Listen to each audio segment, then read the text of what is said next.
Greetings, fellow investigators, and welcome back to our video podcast, Into the Darkness, where my friends and I play the Call of Cthulhu role-playing game. I'm your host, Tom Rayleigh.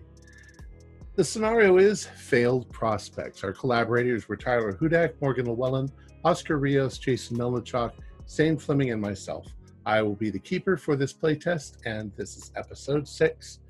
Our recap will be given by Josh Harwood as his character, Byron Phillips. So without any further delay, let's continue our journey into the darkness. Josh? As I stand here, knife and shovel in hand, I can only think of a couple of quotes that I like to remember in times like this, I guess. I can't remember this guy's name, but scientists of today think deeply instead of clearly. One must be sane to think clearly, but one can think deeply to be quite insane. And the other that I like to think of, Edgar Allan Poe. Men have called me mad, but the question is not yet settled. Whether madness is or is not the loftiest intelligence. Whether much what is glorious, whether all that is profound, does not spring from disease of thought, from moods of mind exalted at the expense of the general intellect. What I like to say to that is, I think I'm going a little bit insane. If only I had used my intelligence, maybe I wouldn't have got myself in this situation I currently find myself in. If only I noticed she carried a large pot on the way to us, with not a wince of pain. If only I noticed and realized that she had lived here for years by herself. So why did she ask for help to chop wood? It's very odd for someone who must do it on a daily basis. Why would such an independent woman need our help and only ask for one of us to go with her? If only I was thinking with my head and not my... I hope the others are okay. I would like to think they're looking for me. Doubtful. They probably assume I'm more than capable of looking after myself. I guess that's right, I guess. I wonder if I found the mine. I wonder if I found Baker and the others. Maybe even checked out the mining town. What if I found photos, a journal, an ounce of hope that the others are okay? Maybe something interesting, something that we can write about, become famous in our respective fields. Hope. Hope is a fickle bitch. But I hope they're okay. I hope nothing has gone wrong. I hope nothing is broke. None of them are hurt. Everything will be fine. I have hope. I would like to believe the rock throwing was nothing more than predators of the jungle.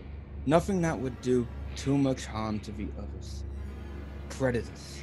Imagine being one. The prey is what we were. The weak prey, ready to be pounced upon and teared limb from limb. Vulnerable, weak-minded, nothing more than lambs to the slaughter. A sudden urge came to me, an urge to hunt. Urge to become part of the animal kingdom, to become a predator, to become a king. She chained me up, hung me from the rafters. She was ready to send me to the slaughterhouse, but my inner beast emerged. I ripped the chains from the rafters, wrapped it around her neck. I was prepared to kill, but I restrained. I took her keys, picked up the nearest shovel as defense. I chained her up. I was ready to interrogate her. Found out what the hell was happening. But then I saw the bodies. A mist surrounded me. The prey became the hunter. I don't remember much, but my hand was red with blood. And my face, red with blood. I had succumbed to my feral instincts. I was a king. I became one with the animals, one with the wildlife. I picked up her knife, covered myself with rags, and I stood there, shovel and knife in hand, covered in blood, ready to hunt my prey. I am the creature that hunts in the dark.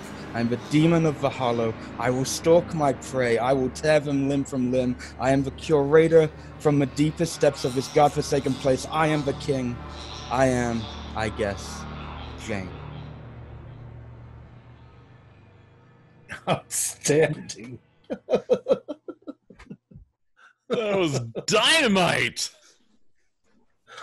All right. Well, you're a changed man, Mr. Byron Phillips. I love the blood to go with it.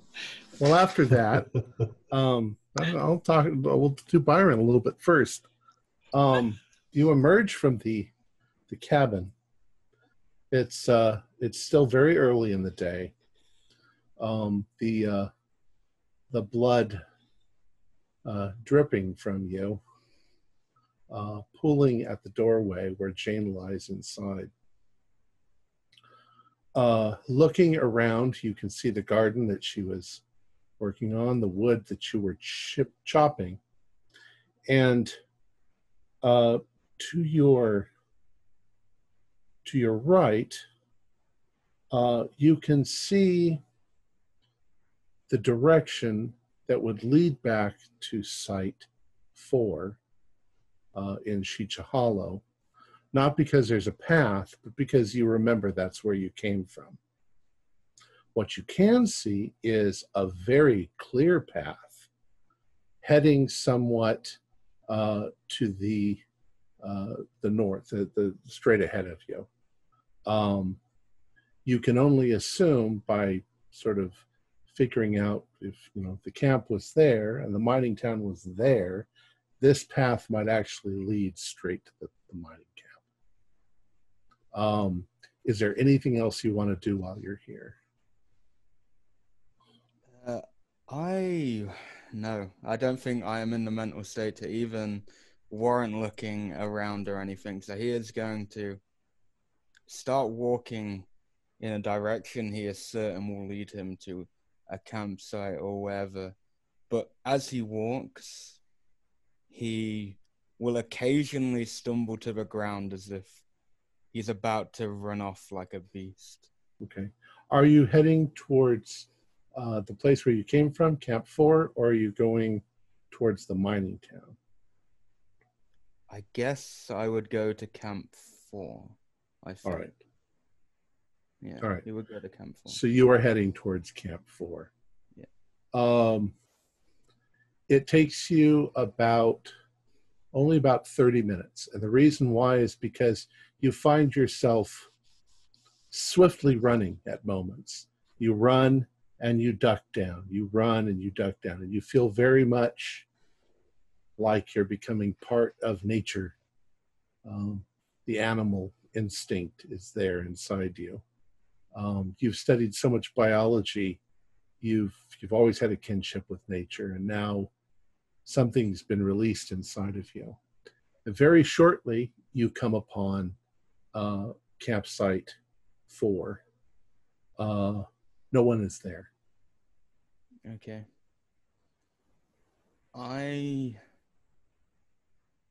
I'll start to walk almost normal towards the trucks. Okay. And I am actually going to break the trucks. Okay. Which ones? The ones that were there first, or? The ones that I would probably know that are working, and then make sure that the ones that were already there aren't working anymore. When you come up to the trucks with that intention, you immediately realize that the one working truck has already been sabotaged. Do an intelligence roll. Someone is beating me to it. 73 on 80. So. You were out all night, and obviously hanging in that shed, Jane would have had plenty of time to come back here and sabotage anything. This looks like if somebody would have come out here, they would have had to have known at least how to open up the hood of a car.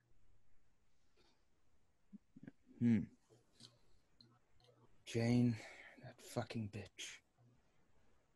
I'm just going to hit something anyway, whatever, I'm just going to hit it.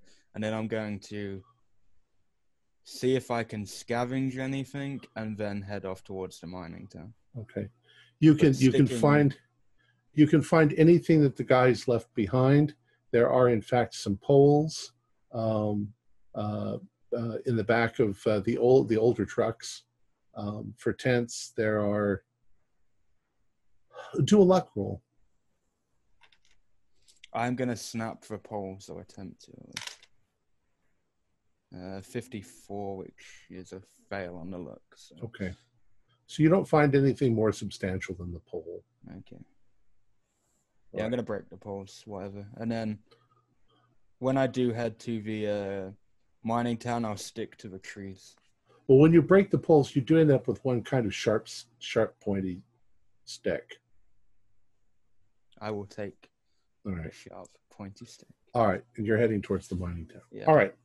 The rest of you are trapped inside the assay's office. The assay's office is not in great shape, and where you can see out, you can see that these creatures are approaching cautiously and getting in positions where they're surrounding the building. Clive had gone to the back of the assayer office to lock the back door. While he's back there, does he find anything of use? No. Broken pieces of wood is all. There's also scale on the floor, but that's not no good for anything. I shout out, I'm actually, while I'm behind the door or the window frame, I shout out to everybody. I'm like, I think we know where Dr. Baker and the first party like disappeared to. Does the back door pull in or push out? Push out. Shit. I'm going to still try to take some of the broken wood and wedge it under the door, maybe wedge it into the seam to try to help reinforce it being closed. Okay. So Cooper Smith also goes to the back. I think I can probably walk some, and holding the wound with one arm, with one hand. I'll get up to Clive and go, we got to get out of here. Come on, let's get out of here. Maybe they won't be out the back. We can slip out and maybe head out. We'll go north and loop around them. We got to get out of here. I got to get to a doctor. Didn't you see how many came out of the woods? I don't care. Let's go. Let's get out of here. Let's get out this back door and let's head out, and maybe we can loop around. They live in the woods, doctors. They live in the woods. That's why we're in a building as small and ill-defended as this is. James, did you go into the general store, or was that Marcus? We both did. What did you find in there? A wreck of old foodstuffs and broken paraphernalia. Did you find anything that we could possibly use? Shovels? A mining town, did they have any dynamite? There's got to be some Civil War. I think dynamite lasts 80 years, 60 years. Anything. They took these boxes of bones we got are crates that survived, but they're pretty spindly. You could try to hit somebody over the head with a cash register. I think we need to make some noise. Yeah, well, make some noise, loud. Come on, guys! Is there anything in here that's actually there's your loud? gun. How much did you search of the general store? I want to go back there, go over there. You're gonna cross the street with them out there? If nothing else, that'll give you a chance to escape out the back door. Maybe it'll draw them off. But if I can But outside the back door, there's nothing but more woods. Is there a rear window out the back? There is not. How many windows are there in total? There's just the front window. It's not a very, very large room. Right. I want to open. And there's probably gaps between the pieces of wood, too. The building is almost falling apart. Okay, so I want to try and peek out, or even if need be, poke out a peek hole to try and look out into the back and see if I see anything. Any of those creatures in the area between the tree line and the building, or are they still way in the tree line? Do a spot hidden for me.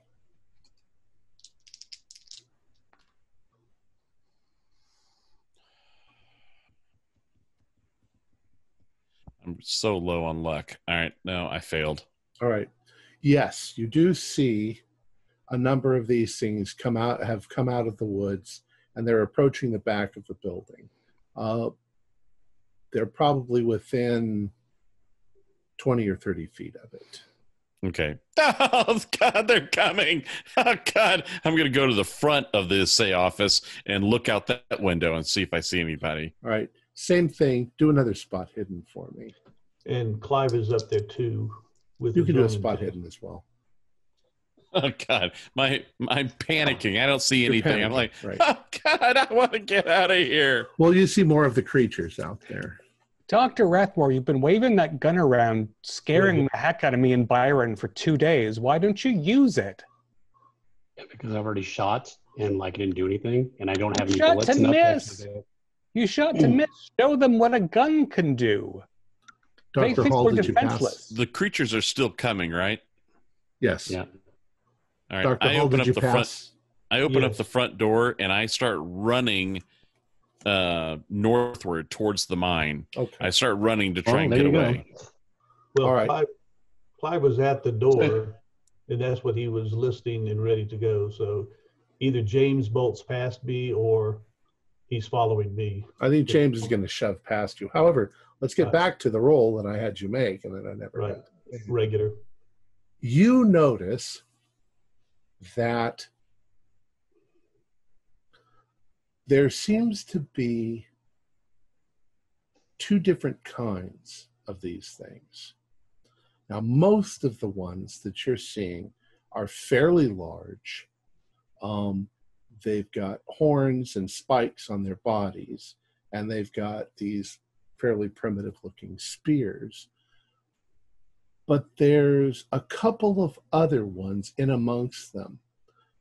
Your first impression would be going by animals that maybe they're female because they're smaller. But they also have somewhat primitive, not really clothing, but they've got adornments. Things like bracelets and necklaces on. And instead of spears, they seem to have sticks with one of these copper lights attached to the top of it. And they have little dangly things, and that's kind of, it's some sort of primitive jewelry, but you're getting the impression, I don't know that they're females, but they look more vicious. These the big ones look very serious, if you will. The smaller ones are baring their teeth and crouching and looking really vicious. All right. And about that time is when Dr. Coopersmith freaks out and shoves past you, pushes you up against the wall as he makes a run for it. So as he's running, I actually do want to do two things, but basically, would I notice, one of the smaller ones, would my archaeological background tell me anything? Well, you didn't say you were looking out the window, but... No, I actually have my gun out. I was actually looking out, from the last time I came inside the door and I had my gun outside the window. Well, we'll just say that at first you didn't notice this. It's just, archaeologically, it doesn't tell you anything, but anthropologically, it exactly that. Maybe they're the females, or maybe they're shamans, right? Instead of warriors. I'm gonna keep my gun trained on Dr. Coopersmith to see if anyone's coming close to him, and I'm gonna get ready to shoot if anyone gets close enough to him. Okay. As soon as he bolts, a number of the warriors make their move, and they move to head him off. But you get the distinct impression that they're hurting him. They're not directly interacting with him. As long as he is running towards the mine, which is actually kind of northwest. Uh-oh. Out So town. Clive, Interesting. after he'd been pushed up against the wall. He's also gone out the door. So I may be healthier, but I'm slower than James. So I may be going in that initial direction. I don't know. I don't have know a how move the rate heck- of 7.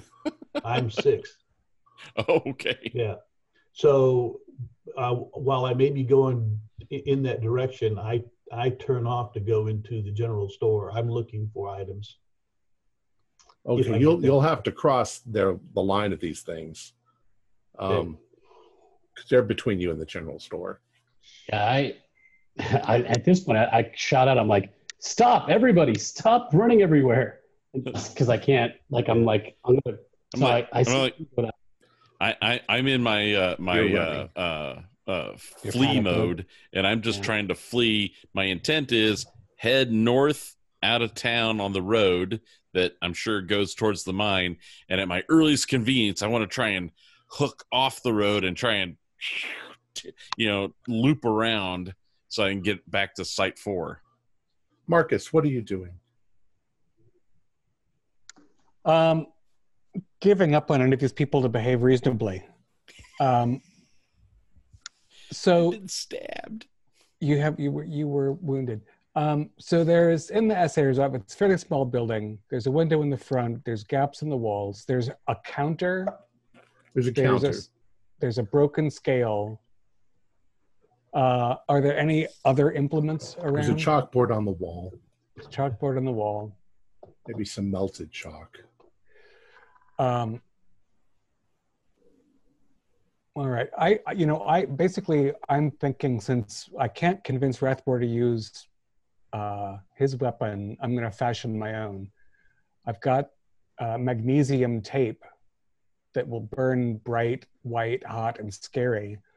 So I'm looking for the biggest stick I can find in there. Maybe the railing on the counter will come off. There's definitely some pieces of broken furniture and stuff in there that you could take a leg. I'm going to start wrapping magnesium around the longest vertical thing I can find. Okay.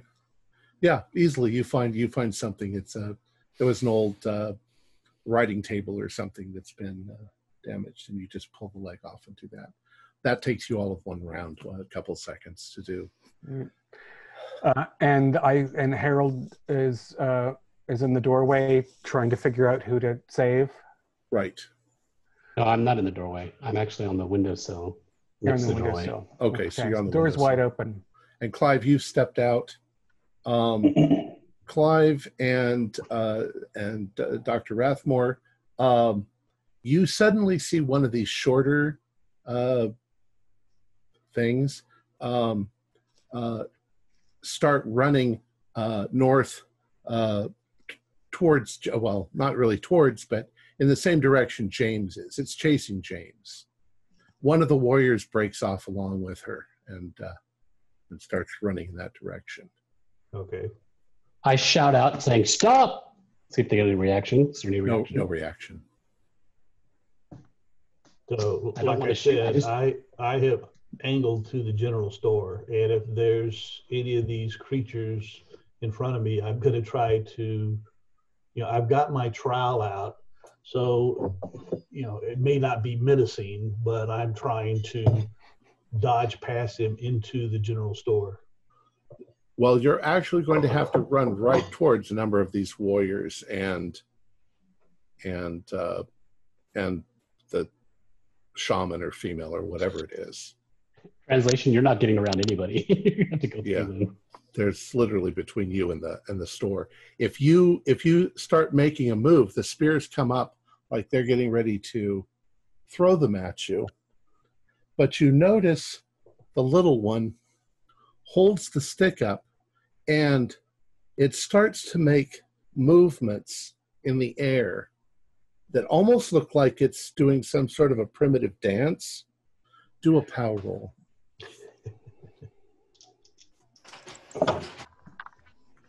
No.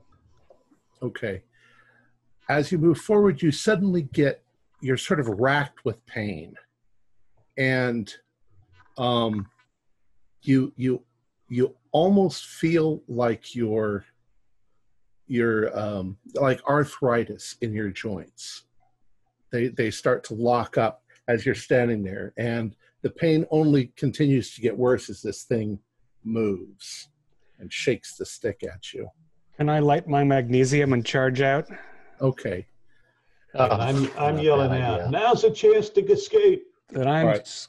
yelling the old Cincinnati team cry, and I've got this, blazing bright thing. Everyone do, well, not you, James or Byron, but everyone else do what would we call this? Do a spot hidden. We'll call it a spot hidden. Not you, Marcus. 24, so that's extreme. Okay. So this is behind Clive, so I still roll? Yeah. All right. Pass? Yes. Okay. The pass is for, as Marcus comes busting out with this thing in his hand, and he lights that magnesium, it suddenly is as bright as the sun, and if you passed, you're staring at him when this happens. So for a second, it burns the retina of your eyes. You end up with a spot. These freaking students, I swear. But the creatures also react. They back up rather quickly. The woman thing stops dancing, and Clive, you feel the pain start to drain away. Dr. Coopersmith, you're running towards the end of the town. Do a power roll.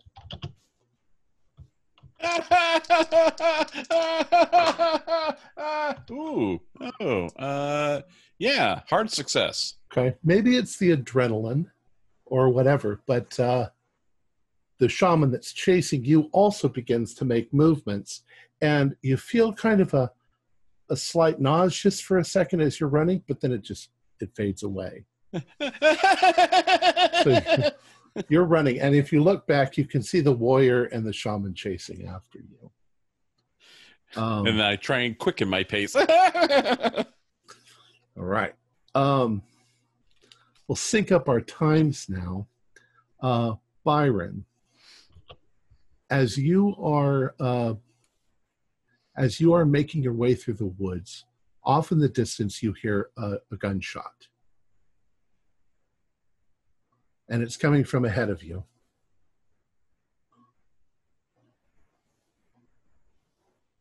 And you're muted. You're speechless.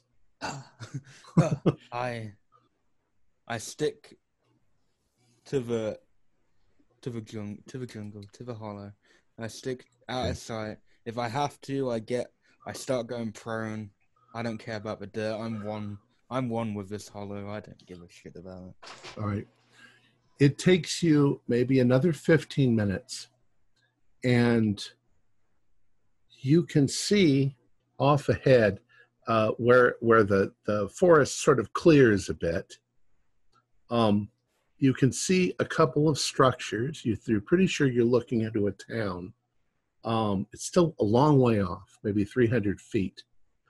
And you suddenly see Dr. Coopersmith, and he's running perpendicular to where you are, but he starts to veer off and try to run in your direction, thinking that he's running off on a path that's not leading towards the mine. But he's still a ways off, and he seems to be being chased by something. Someone to lure back. What do you do? I'm going to keep moving, but slowly, because if I think he's coming towards me, I want to try cut him off. Okay, so you're right out in the middle of the road? I'm still to the side until I come to cut him off. Okay. And then I'll be in. Dr. Coopersmith, right. Do a spot hidden as you're running.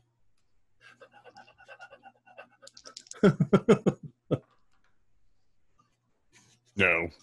All right. Yeah. You don't see anything. You're just blinded. But you've seen this little path leading out of the out of the town. And so you're heading in that direction. Yeah, I'll veer onto that. Do a dodge roll as well. Oh, that's not going to be good.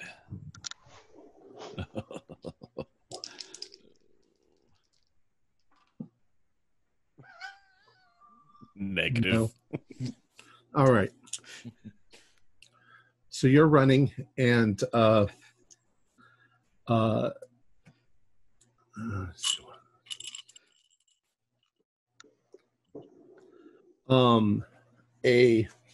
rock or something, possibly a thrown coprolite, hits you in the back of the ankle, and you go down flat on the ground.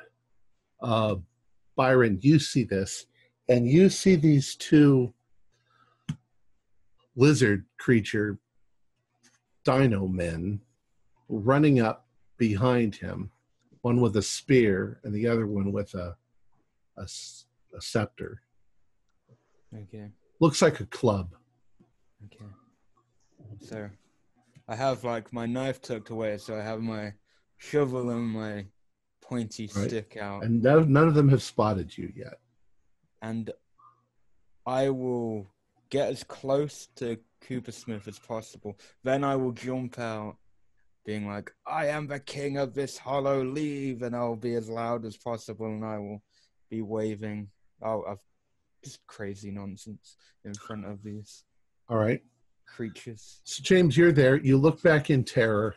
These things are coming up to you. The warrior has his spear like this, but he doesn't look like he's going to jam it into you. He's just coming up to you with it like this. The shaman is standing over him, and suddenly, over your shoulder, Byron jumps out of the shadows, his face and body covered in blood. He says, I'm the king of the forest, or whatever he says. Yes, I am the king. The shaman and the warrior stop in their tracks and look up, and then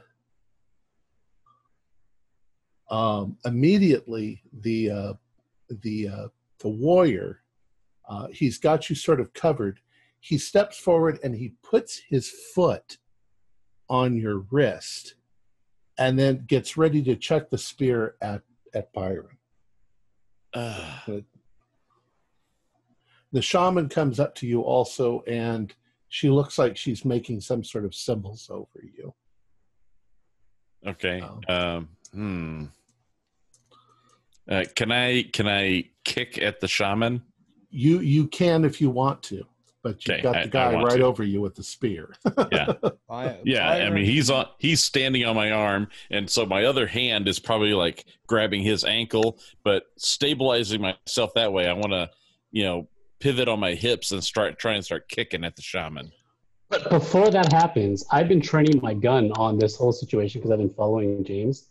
And as I'm seeing this happen, can I shoot this shaman like with my trained kind of gun before she finishes whatever she's doing or whatever it is? I think that you and Clive and Marcus are still stuck back by the assay's office.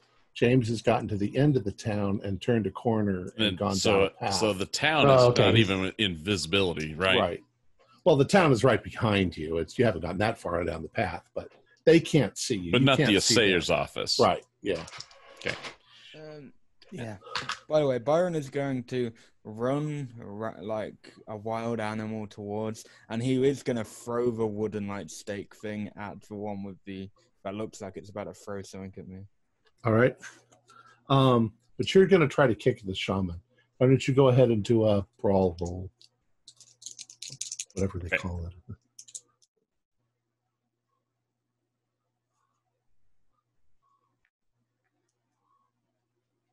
Nope.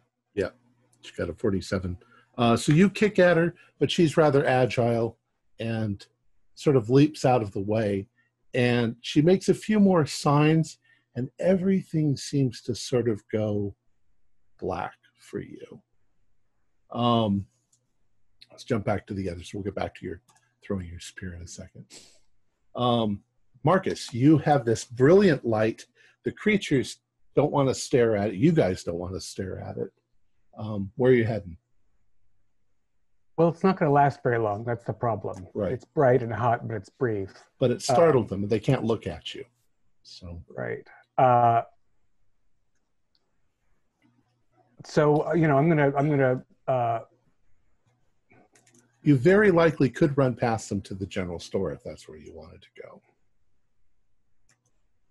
I guess that'll help Clive out, and I can start burning stuff to keep them at bay, and then they at least are divided. Sure, I'll take the general store, and I'll wave it, aggressively toward the nearest reptoids as I go by, so as to suggest that I'm not in retreat, because I'm really not in retreat at all. I can do this whenever I want. They react to it as if you had just done something magical, obviously, which they cower back from. They don't run, but... Do they vocalize? With sort of this strange owl-like hooting sound. Doesn't sound like any animal you've ever heard, but it's a weird hoot. Maybe it's more like a monkey hooting. But and the big ones and the little ones are similarly vocal. Yes, yeah, and they, as I say, they're startled by it, and they sort of turn away so that you guys go by, because they don't want to look at the bright light. So you manage to get past. And if I hold it between me and Clive, I can sort of help him get past. I think you can all make a run for it, because the creatures have literally done this. So, Rathmore, come! You going, Rathmore? You're muted. So where exactly is this in relation to the assayer's office? Like, where's the bright light happening? And then, what's the proximity?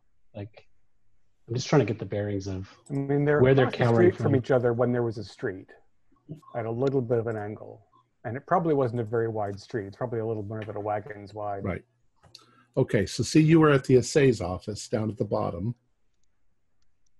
and you were going towards the general store. The creatures are basically in the street, and the creatures are behind the assay's office. And you guys are running this way. So even if the creatures are here, the bright light has startled them. They don't back away, but they can't look directly at you. They're startled. So you run this way. Coopersmith has run down the street and gone this direction. Yeah. But are you saying that he's gone toward West Haven, or has he gone to the left? West Haven is back this way. He's gone this way. He went past the jail in his panic instead of straight through.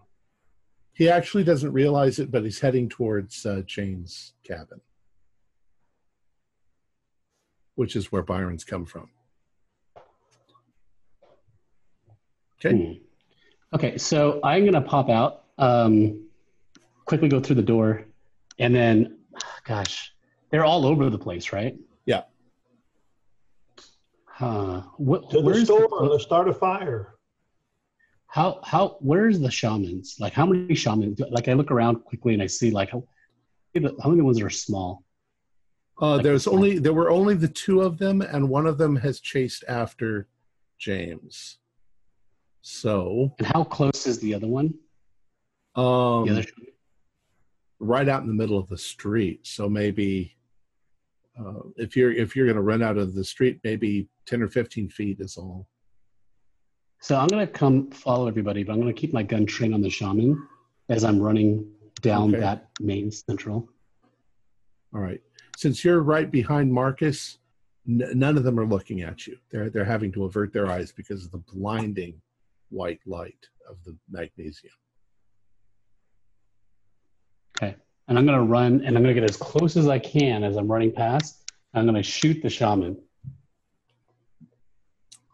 You shot the shaman, but you didn't shoot the deputy. No, sorry. Yeah, I shot the shaman, but I didn't shoot the deputy. All right. I'm going to say you pretty much come up point blank.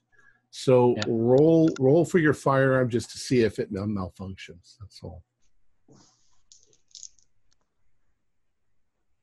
No, it doesn't. It's like 79. So it's, all right. Okay, so go ahead and roll for damage. You literally put the gun right up to her chest and fire. Yep. So my damage is, oh, that's a lot. Okay, let's see here.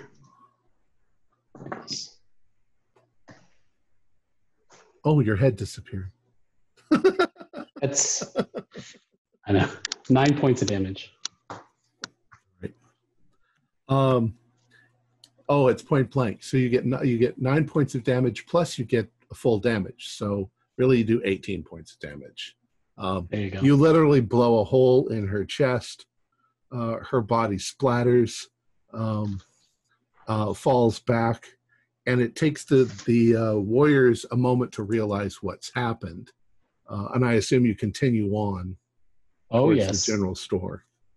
Not stopping a beat. By the time you get to the general store, which is literally just seconds later, the magnesium strip is starting to fade quickly. I'd like to, I'm sure wood is on fire because so I'm right. Oh, it's extremely hot. Yes. Yeah, I'm going to chuck my end in their direction and get ready to roll another one. Yeah, and we should keep. And the hardest corner. I quickly tell Marcus, like, light it and keep it because we need it. All right. Roll so it and keep it. Don't light it. You've gotten into the general store. The creatures are recovering. They're still a little blinded. It takes them a moment to realize that the shaman is dead. And then they start hooting and realizing where you've gone and start moving towards the building, this time far more aggressively. Quick, find some weapons, find some accelerant. If we don't find weapons, let's start a fire.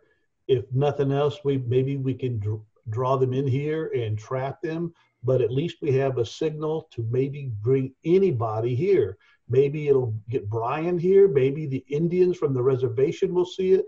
Maybe there's towns to the north. Anything, but let's get a smoke fire going. I think that's a nice idea. I think that at this point we're in survival mode at this point. Like I'd like to buddy up at this point. I don't think there's any time to build a fire. Like literally these things are going to be on us. So let's find weapons. Like I've got my gun out and I'm. Harold, you're the only damn one with a weapon. We need something. Help us search for it. No, I should actually keep my gun out just in case they come in. Go look around. I'll keep you guys covered. I'm going to stay on the door. Quickly find some weapons and then get my back on the back. Let's do this buddy style. So that like there's two of us going, watching each other's back. I'll stay on the door to make sure that no one comes through that door. Prof. Hall, you look at the shelves. I'm going to get another torch ready because the torch scared the bejesus out of them. And I'm through the shelves. They're angry now. I'm looking for. There's got to be Civil War era weapons. Yeah, even if it's a bayonet. Maybe there's some kind of accelerant.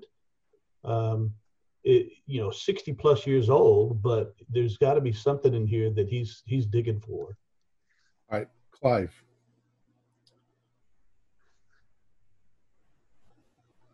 Do a luck roll. Nope. All right. You're hopeful that you're going to find some sort of flammable liquid. You don't. You find broken bottles of what would have been alcohol that have been broken a long time ago. You find definitely in the ruins an area. I mean, it was a general store that was abandoned in the middle of something. You find a place that your best guess is this is where they would have had guns on display and ammo, but all the guns are gone and all the ammo is gone. Okay. Which means that they might have actually grabbed them themselves to defend the town originally, and they lost. So Clive is now gathering up. This was a general store, so there would have been shelves of clothes. There would have been other stuff that's flammable. He's going to start piling it together in a corner, okay? And then with that, Marcus, when you're done with your next bird stick, here's something that you could ignite. Well, if we burn the building we're in, we're going to fry. I mean, we don't have, this is a freestanding building. I'm happy to, there's old preserves. There's old preserves, so you could make some, you could put rags in jars that we could throw once they're lit, but I don't want to set the building itself afire. Right, I agree. Again, when we have to exit this place, at least a fire here will give us some kind of distraction and hope. Right, but not until we're leaving. We're not setting the place we're in on fire.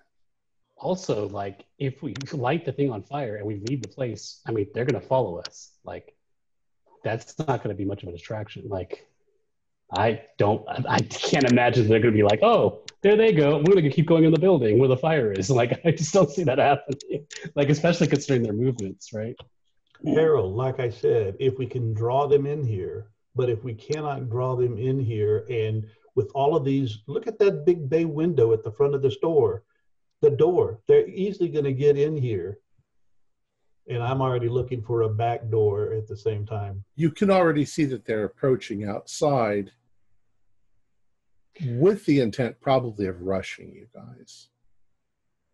And, you know, they're numerous, but they're shamanless. Do they behave differently without leadership? It doesn't look like it. And they're just making weird hoots at each other. Right. And brandishing. Are they mostly carrying stone-tipped spears? Correct. What do they, are there any that are unarmed? No. So the ones that threw rocks were just setting their spear down to throw a copper light. Do they have horny heads? Are they clawed? Yes. Yeah. And they're big. Fairly large. Yeah. So as they come closer, I'm going backwards towards the back to see if there's an actual way out of here to the back. Is there windows in the back? Is there any windows aside from the front one in the front of the store? There are a couple of smaller windows in the back, and there is a back door. Do I see anything through the smaller windows as I'm going back there? I'd say most likely yes. By now, some of them have ran around to the back of the building as well. So if we take these old, rotten peach jars and stuff a rag in them and a piece of magnesium, we can start throwing out little firecrackers. And they don't understand fire. That's a good idea. That's a great idea because we can throw it out there and then we can get out of here. So that'll actually distract them. Let's do that. And I'm afeared, I was begging you to shoot Professor Rathmore, but, they don't know the difference between the fire and the shot or what happened. They're just... Yeah, but the only problem, Marcus, is that if I start shooting and if I don't do anything, there's many more numbers of them. At least we got the shaman. I'm looking for some sort of advantage that we can get.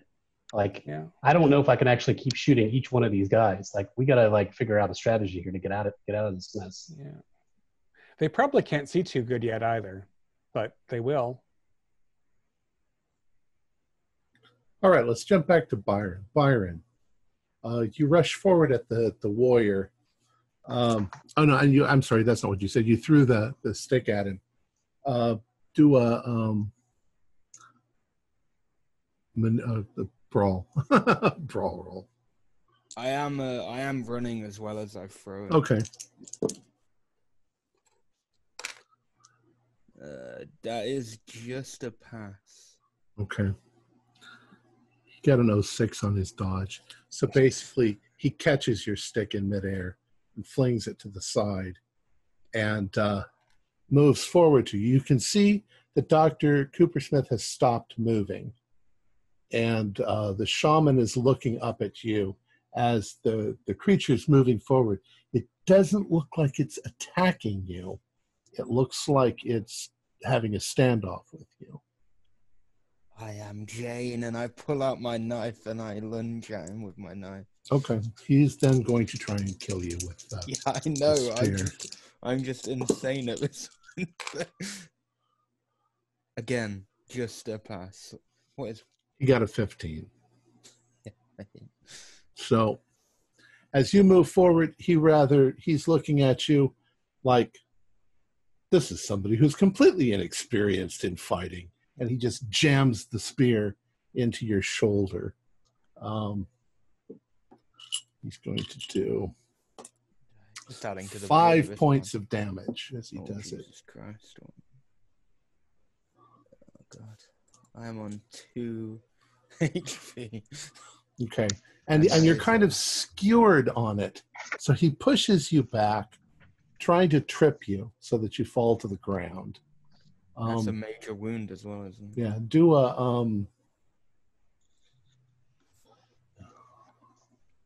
Do a dex roll. Skewered. That's a very good thing. That is a hard success. Okay. You manage not to trip. But as he's sort of holding you with his spear, you see the shaman once again making some sort of symbols in the air. And as you do a power roll. Actually, a power roll with a penalty. My power is so low, I'm not. Probably don't need it. Nope, no, I don't. All right. You feel lightheaded for a moment, and then everything goes black. I am Jane. It's the last thing I say. I just say, I am Jane. All right. You guys are in the... you're not dead, but... okay, you guys are back in the general store. What do you guys do? Did you hear a strange cry? Like, I'm Jay. I'm Jay. You wouldn't be able to hear that. It's too far away. All right, so I say to Marcus, get that ready. Let's go out this back door and make a break I'm whatever jars are intact enough to stuff something in. Okay. And tear off a strip, just a couple inches of magnesium to make it bright and hot. Okay. And I'm not even gonna throw them. I'm gonna start just putting them on what's left of the counter, to make them as fast as I can. So now, I understand you're using empty jars, correct? Yeah, I mean, there's old fruit jars, or yeah. Oh, well, there's probably jars for canning that were there already anyway. Right, and whatever rags and bits and bobs. Okay. The creatures are practically in the doorway, and it looks like they're going to rush in. Dr. Rathmore, what are you doing? Did we get? There is a back door, but it's smaller, or there's a back door, but it's obstructed? There's a back door, but you're pretty sure there's some of these things out there. Right, but they're entering primarily through the front. Correct. So okay. Yeah. So I'm gonna light one and try to throw it so that at least I'm not gonna throw it so that it lands in front of it and sets the store on fire, but either hits it or goes past it and bounces off it. Okay, do a throw roll. Oh, do I have any sportive ability at all? Not only the norm. Photographer, damn it, Jim. Yeah, that's a fail. Okay. That's 45 for 20. So you throw it and the jar goes past it, and it startles it. I mean, those magnesium is extremely bright. Startles it, but then it just looks pissed. So they start coming through the broken window and the door. They're not moving fast. They're moving almost tactically. Does it seem to anybody else that they're trying to capture us? Yes, it does. But my question is, if this is all going on with Marcus, how close is the window to the door? In the back. In the back? Imagine it's a small door with maybe 2 little windows on either side. It's the back door. Do they open up? Or they have like openings? Can I, they're broken glass, so they're both open. So how close is one of the magnesium jars that Marcus had? On the counter. He's lined them up. I'm going to grab one. I'm going to throw one out the window. I'm going to get as close to the window as I can. Throw one out the window so it hits the ground just outside the door. Okay. So it does a big flash outside the door. Okay. I assume you light them before you throw them, right? Oh, yeah. Exactly. I'm going to light it, throw it outside the door, and then get ready to open the door. All right. Yeah, there's a bright, brilliant flash as it hits out there. Open the door, tell everybody, like, let's get out now. And then I'm going to open it. Does it open inward or outward? Outward. Open it outward, right? And I'll say, I'll cover you. And then say, go quickly. And I'll try to have my gun right here, kind of to presuming. This is the front door or the back door? Sorry. Back door. The back door. Okay. It's the back door. So I'm like gathering my jars. Damn it. All right. As you go out of the back door, there are 4 of these creatures, the warrior type, and they immediately rush towards you. They're keeping their eye sort of off the blinding light, but they're not backing down this time. So you're coming out with your gun first, and you are pretty much surrounded. I mean, there's 4 of them in front of you. Out the back, but Yeah. even with the blinding light. Yeah, well, like I say, they're turning their eye away from it, but they're not backing away. They're not so startled this time by your magic. And I presume I was covering everybody as they're going through, so I'm probably going to be the last one out, not the first one through. Clive was probably the last, because when he saw Marcus throw the jar that actually did ignite, he grabbed one of the jars to throw it into the pile of gathered up clothing, and he's with his lighter setting it on fire. Okay. Then he'll start going out. Okay, so then I'm going to follow Marcus out, and then you're going to have to follow out from behind us, Clive. Yep. There's All right. one direction we can't look either, because there's a giant, smoky, bright thing smashed on the ground. Right. There's 4 reptoids with spears raised, hooting. Well, the blinding thing is right at the base of the stairs as you come out the door, because that's where. That's outside the door. Right outside the door. Outside that door, right? Because that's what I did. Right. Right. So they can't look at us for a second, and now Clive's lighting up the building behind us. Right. And I'm going to look downward and just run like a bat out of hell, around. Hopefully Marcus is going to be in front of me, but I don't, I'm going to keep running with my head trained downwards, but looking at feet or whatever, just to make sure, and then run around past. All right. Do a dodge roll. What is my dodge? Where is it? Oh, there it is. 13. Yes, I did dodge. Okay. As you scramble away or you start to run, you can feel one of these coprolite stones come whizzing past your head, but it misses. You see it. In fact, you see it go past your head into front of you, roll on the ground. They're pretty good shots, but they missed you. All right. What's Dr. Clive and Marcus doing? Clive was the last one out, so I'll let Marcus do his thing, and then Clive will tell you what he's doing. Okay. You're kind of trapped unless you want a chance running past them. They do have big spears. I see Marcus went mute. Clive, being the last one out and knowing full well that he's slower than everybody else, is going in the opposite direction with the hope that he can at least draw some away and give his associates a chance to get away. But there's a bunch of them in the front, though, right? Yeah. I don't know that till I get out there.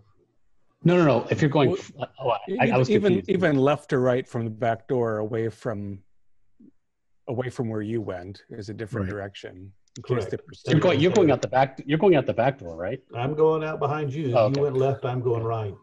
All right. Professor Hall, you only managed to take a few steps in that direction before you realize that there are more of them coming around the side of the building. They've all got spears pointed at you, and now they're within 3 or 4 feet of you. Unless you're going to run onto their spears, you're kind of stuck. And there's an old well behind the general store. Mm-hmm. Is there any vertical part of that still? Very little. There's a few stones. And there's just a dark pit.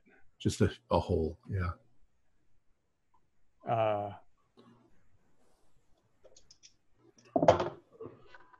I surrender. Having seen what they can do, Clive too does realize his best chance is later, not now. Okay. He surrenders. So because these are animals, I'm gonna indicate, I'm not gonna put anything down. I'm gonna stop moving and I'm gonna put my head down and then up and try to make eye contact, I guess, with the big one. All right. Dr. Rathmore, you managed to run past a few of them, but very quickly you realize there is maybe another party of these things coming out of the woods with a shaman. Okay. From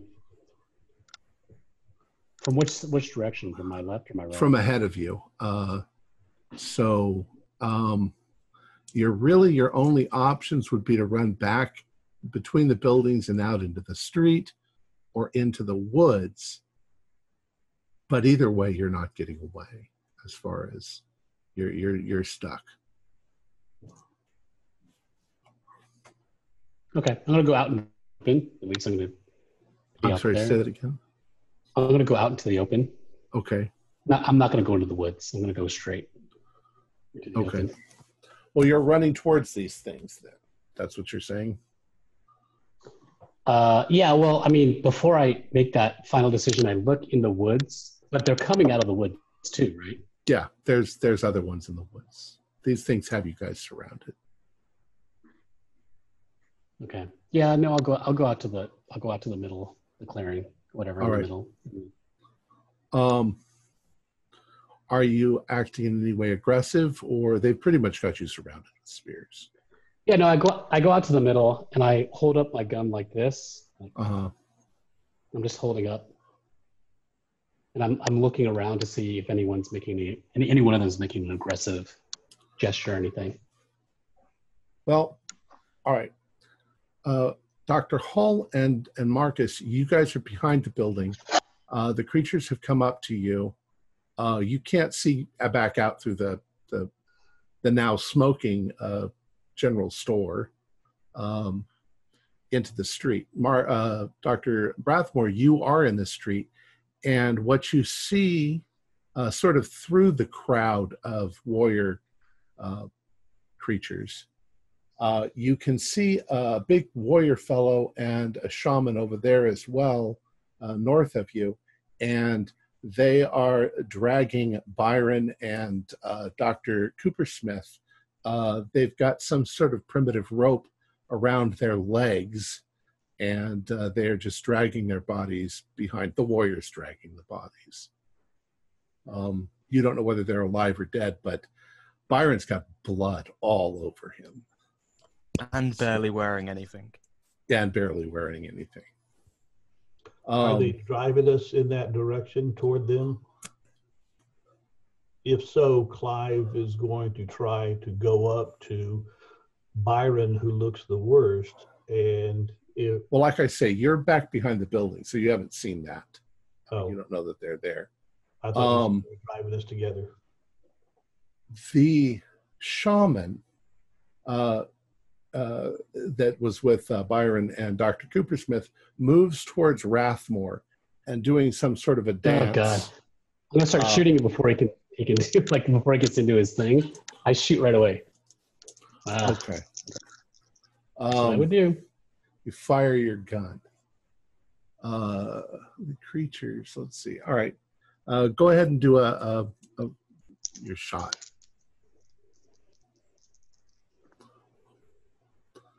Wow, And, an 8. Okay. These dice are good. You hit the shaman. Roll for damage. Normal. All right. That is 6 points of damage. All right. 6 points of damage. You hit her, and she sort of spins around backwards. And, I mean, at this moment, you are surrounded by 5 or 6 spears. They all lunge towards you. I don't know how you could possibly get out of the way. Do a dodge roll. But were they far enough back, I guess, or like how far was a shaman to me? You had surrendered. They were literally 4 to 5 feet from you. The shaman was 20 feet from you.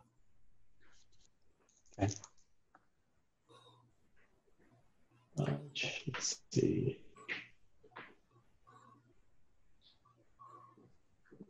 I guess if I spend some luck, I could make it. All right.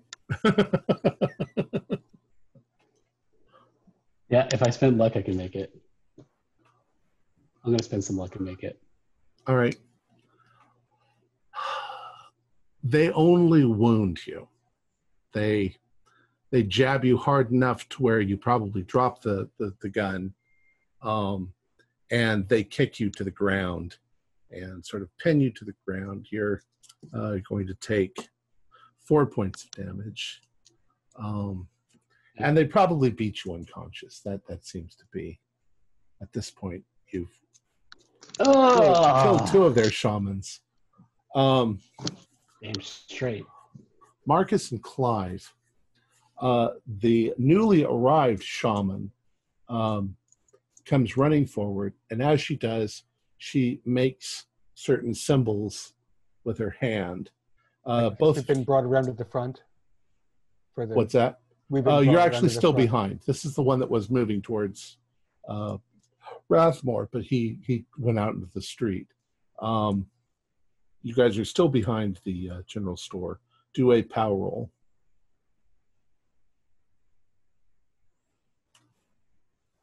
Both of you. I rolled a 94 for my 40 power. Okay. I beat you 96. All right. The last thing you sort of see here is this symbol, and you feel drowsy, and you suddenly pass out. All right. So you're all passed out. Sometime later, you're not exactly sure how long it's been. You begin to open your eyes, and your first impression is that you're cold, and either you've gone blind or it's very dark where you are. But after a few minutes, you can see the flickering light of torches or something like that off in the distance. You realize, this is all of you, you're all waking up. You realize that you're in some sort of little cave within a bigger cave.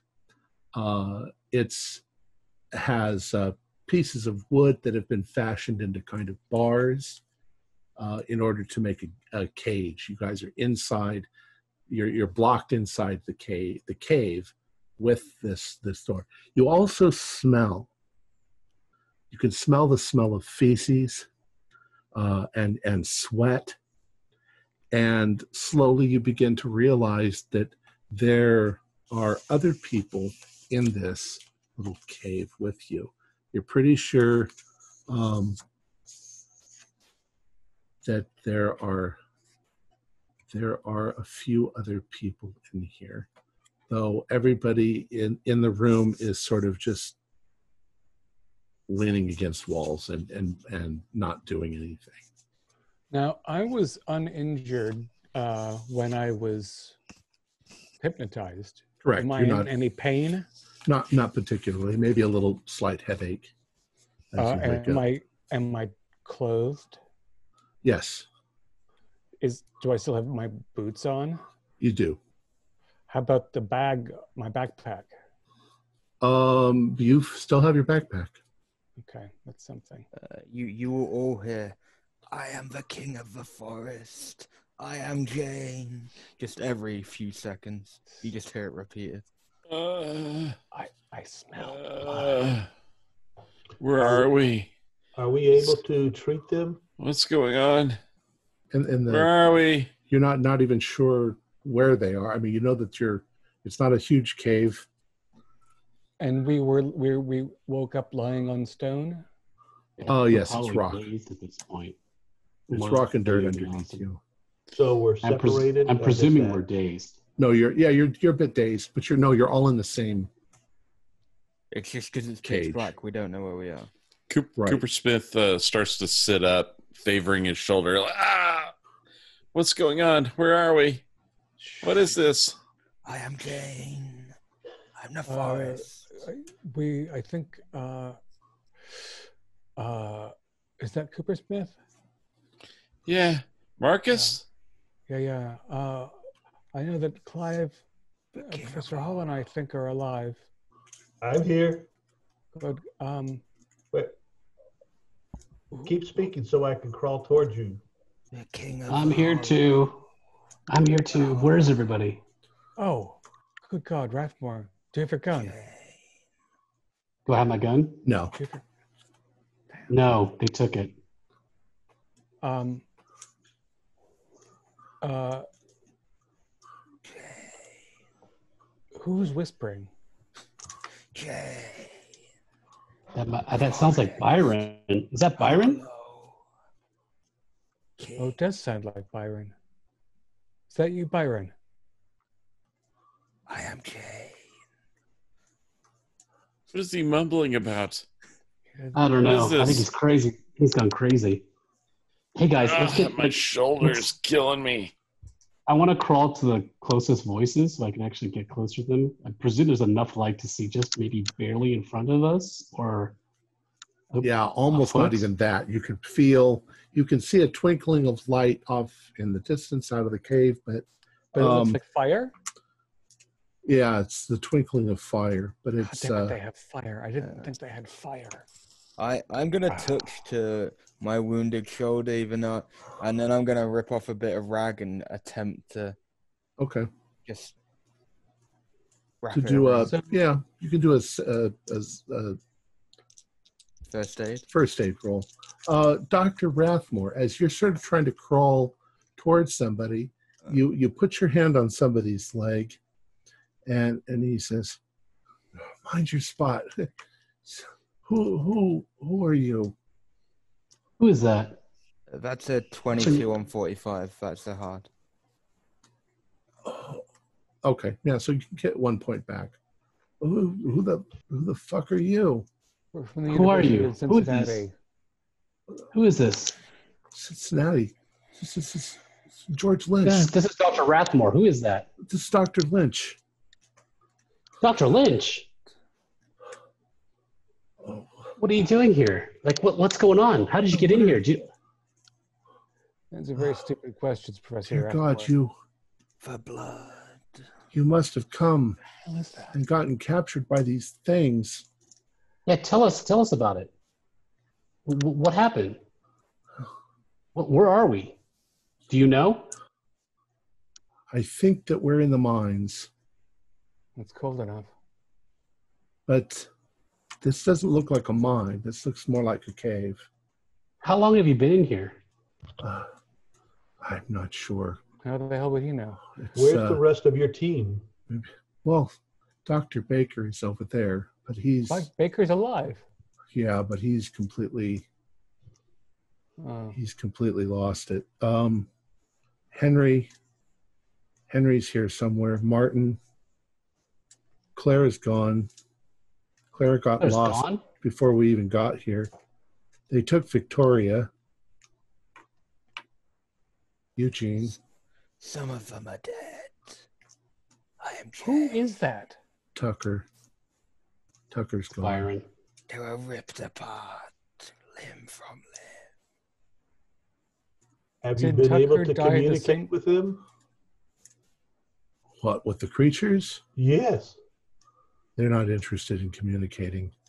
What are That What do they Jane- want with us? that- What do they want with us? That Jane woman, she's with them. I am Jane. What the hell is that? Who is... Byron. Is that one of ours? Somebody lost their mind also? Yeah, I think so. I think that sounds like Byron. Who the hell's Byron, Byron? Byron, where is Jane? I am Jane. I thought you were gonna get out of me, by the way. You're not gonna get much. Clearly crazy. I don't think rationalizing it. What are these monsters? What do these things want with us? Jane. Jane, is Jane in here? I'm gonna fucking kill Jane. I am Jane. Jane's in league Okay, with those guys. things. Okay, wait a second. Like, we have to think. What's like? Is anything else you can tell us? We have to get out of here. There's a Which thing. Jane or her sister or her granddaughter? From the ages that we've heard and seen, it sounds like generations of them. I don't know, but Jane, she came back and she looked younger. Looked younger. And What do you mean? the Jane we met was an old woman. And then Eugene and Clara went missing. And that night, these things came out into the town and surrounded us. And then Jane showed up, only it was a younger Jane. And she told us that we had to go with those creatures into the caves. The caves are in the back end of the mine. And we didn't want to go. And we all seemed to have fallen asleep and found ourselves here. Well, they did you know Come now, John. Hey. You know daggum well that the younger one had to be a daughter of the original Jane. They took Bear oversay. Victoria. We could hear her scream. She saw something, but she never came back. They took Dr. Baker too, and we heard him scream, but they brought him back. They took John. He didn't come back.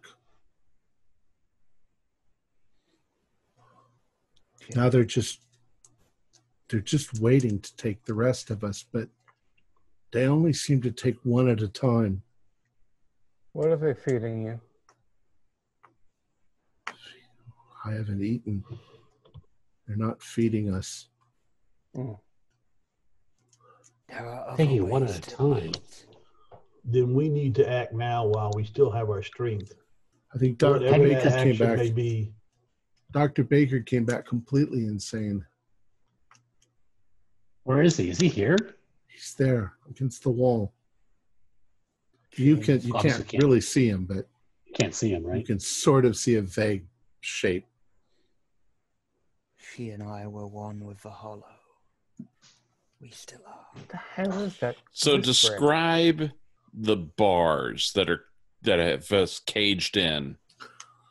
They're pretty much simple pieces of wood. Maybe an inch and a half to 2 inches thick, fairly straight, stripped of branches, and tied with some sort of primitive rope. And just Top and wedged bottom. into ceiling and floor. Pretty much, yeah. I mean, there's kind of a primitive door where they Okay. can put things in and take things out. It doesn't look like it would be that hard to get out, but you Yeah. would be getting out into pitch black cave. Okay, yeah. This is freaking out James, and so he's going to go over to the walls and if necessary, maybe lay down on the ground on his back and use his feet to try and kick at the at one bar at a time and try and break its support at the bottom. Coopersmith, wait till day. Wait till day. No, we got to get out of here now. Don't wake for Hollow. No. And don't do it. I don't want to. They're not coming to get me next. No way. No way. And I start kicking. They will eat you. Go ahead and do a strength roll. Like I will eat you. Do we even know if it's day or not? Ooh, hard success. All right. A couple of kicks, and you realize that with a couple more kicks, you could easily break the door of this thing open. Great. Hold on, Coopersmith. Anybody in here try to break the door down before? You've been in here for a week or so. Did none of you try to break the door down? I don't think Coopersmith is in a rational state. So I keep kicking to get that door down so I can try and get out. Keep doing it, but you can still ask your questions. Byron is going to move towards where he can hear the kicking. If he is gonna, you won't get out, but you break the door. Really, it just pops. Clive is going in the same direction because that was his comment. Escape while we still have our strength. Surely the general store on fire has attracted some attention. They forgot this town existed, or they pretended to. Do you think the people of West Haven care about us? West Haven is too far. I'm hoping that either the Indians or any town to the north. Come on, Marcus, there's got to be hope someplace. I just think we have to get out of here. It's just, at this point, I don't care about it. It's survival. Exactly. You may eventually feel me because I'm crawling towards, so you might feel me like grabbing onto you. Actually, you find yourself grabbing onto somebody else, somebody smaller, and you realize that there's still a couple of other people in the room, both of whom were asleep. They wake up. Henry Bates and Martin Butcher are still alive. They look like they have been injured, but they reacquaint themselves with you. So what you have is Dr. Tucker, Dr. Lynch, Henry Bates, and Martin still alive. Hey guys, so have you tried to escape? Have you tried? What can we do? Do you know when they're coming back? Baker suddenly speaks up. Ah, who is that? Is that my brother Martin? You finally showed up for the party. I am Jane. Apparently Jane's here too. Says, why would you want to leave the party? You've just arrived. Oh boy. Well, I'm hearing enough of this. I'm with. It's like, does Dr. Coopersmith break the door open or break through the? He does. Yeah. Yeah, I'm still heading in that direction. I'm literally crawling over Henry. And the flickering light is from the direction that the broken door is down some stone passage? Correct. Okay. You think you can go, you can't really tell if you can go the other way or not. You don't know. When it's pitch black, it's hard to tell that anything's there at all, except for the wall. So you have the door open, left or right, towards the light or away from the light? Towards the light, I guess. Towards the light. All right. And who's going? Let's stay together. So I tell everybody, like, let's stick together and let's get out of here together. I go away from the light because I'm not listening to any. Okay, good. I'm hanging back by the wooden gate. Okay. To see who screams first. All right. Who screams first and loudest? Dr. Hall, which way were you going? again, he was already making his way toward James when he was kicking at Okay. the gate. So he would have been behind him going toward the flickering light. So James and Dr. Hall are heading towards the light. And Rathmore. And Rathmore. All three of us are Marcus going. is staying in the back. He's staying towards the cell with the other prisoners in it. Right. Don't seem to be interested in leaving the cell. And Byron has turned and gone the other way into the darkness. Okay. Yes, I have. All right. Okay. Byron, I am going to ask you to do a dexterity roll. 09. Okay. First time.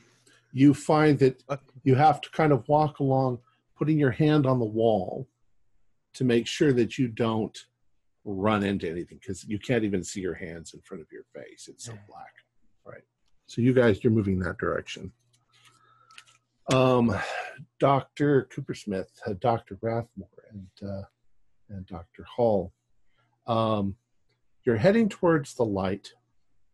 You can see far down the passageway, one of these lizard men, he just seems to be standing there, but there is an opening where the light is coming from before you get there. And you are fairly much in shadow, although you don't know if these things can see in the dark or what. As you're moving down the passage and you come to the opening, you see that this opening opens up into a cavern that's enormous, maybe 500 feet across, maybe 150 feet high. And in the middle of the room, you can see a circle of shamans. It looks like there's maybe 7 or 8, 9 of them. They're smaller.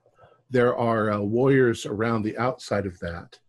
And there's a place where the ceiling sort of dips down somewhat and makes a flat ceiling, a flat black ceiling with more what look like formations that sort of dip down into the room. They're kind of almost a purplish black dipping down into the room. But you can't see what they're surrounding as you are looking into the room. They seem to be in the process of worshiping or doing something. We got to get out of here like as quietly as possible and try to make it. So that sounded like that was a side way. Is there a way to, and then if we keep going, there's one lizard guy over there, right? Possibly more around the corner, but yes. Possibly more around the corner. I silently turn to my companions, barely holding my urine in, and go, what do we do? You know, silently, what do we do? He's less of a threat than they are. Let's try to overwhelm him. So all three of us attack him?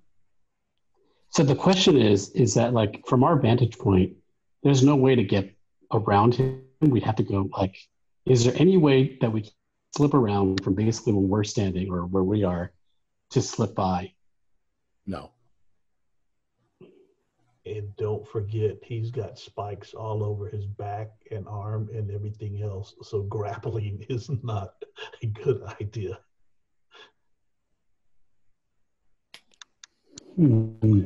Have we, as we've been crawling along this passage toward him, have we found any loose rocks? Anything we can use to bash with? Not right where you are in the passage, but the inside of that cavern, all along the walls, you can see that there are thousands of these coprolites that have been stacked up almost in ceremonial sort of cairns all along. And most of them have carvings or stuff all over them. But you're talking about the cabins. I'm talking about the cavern.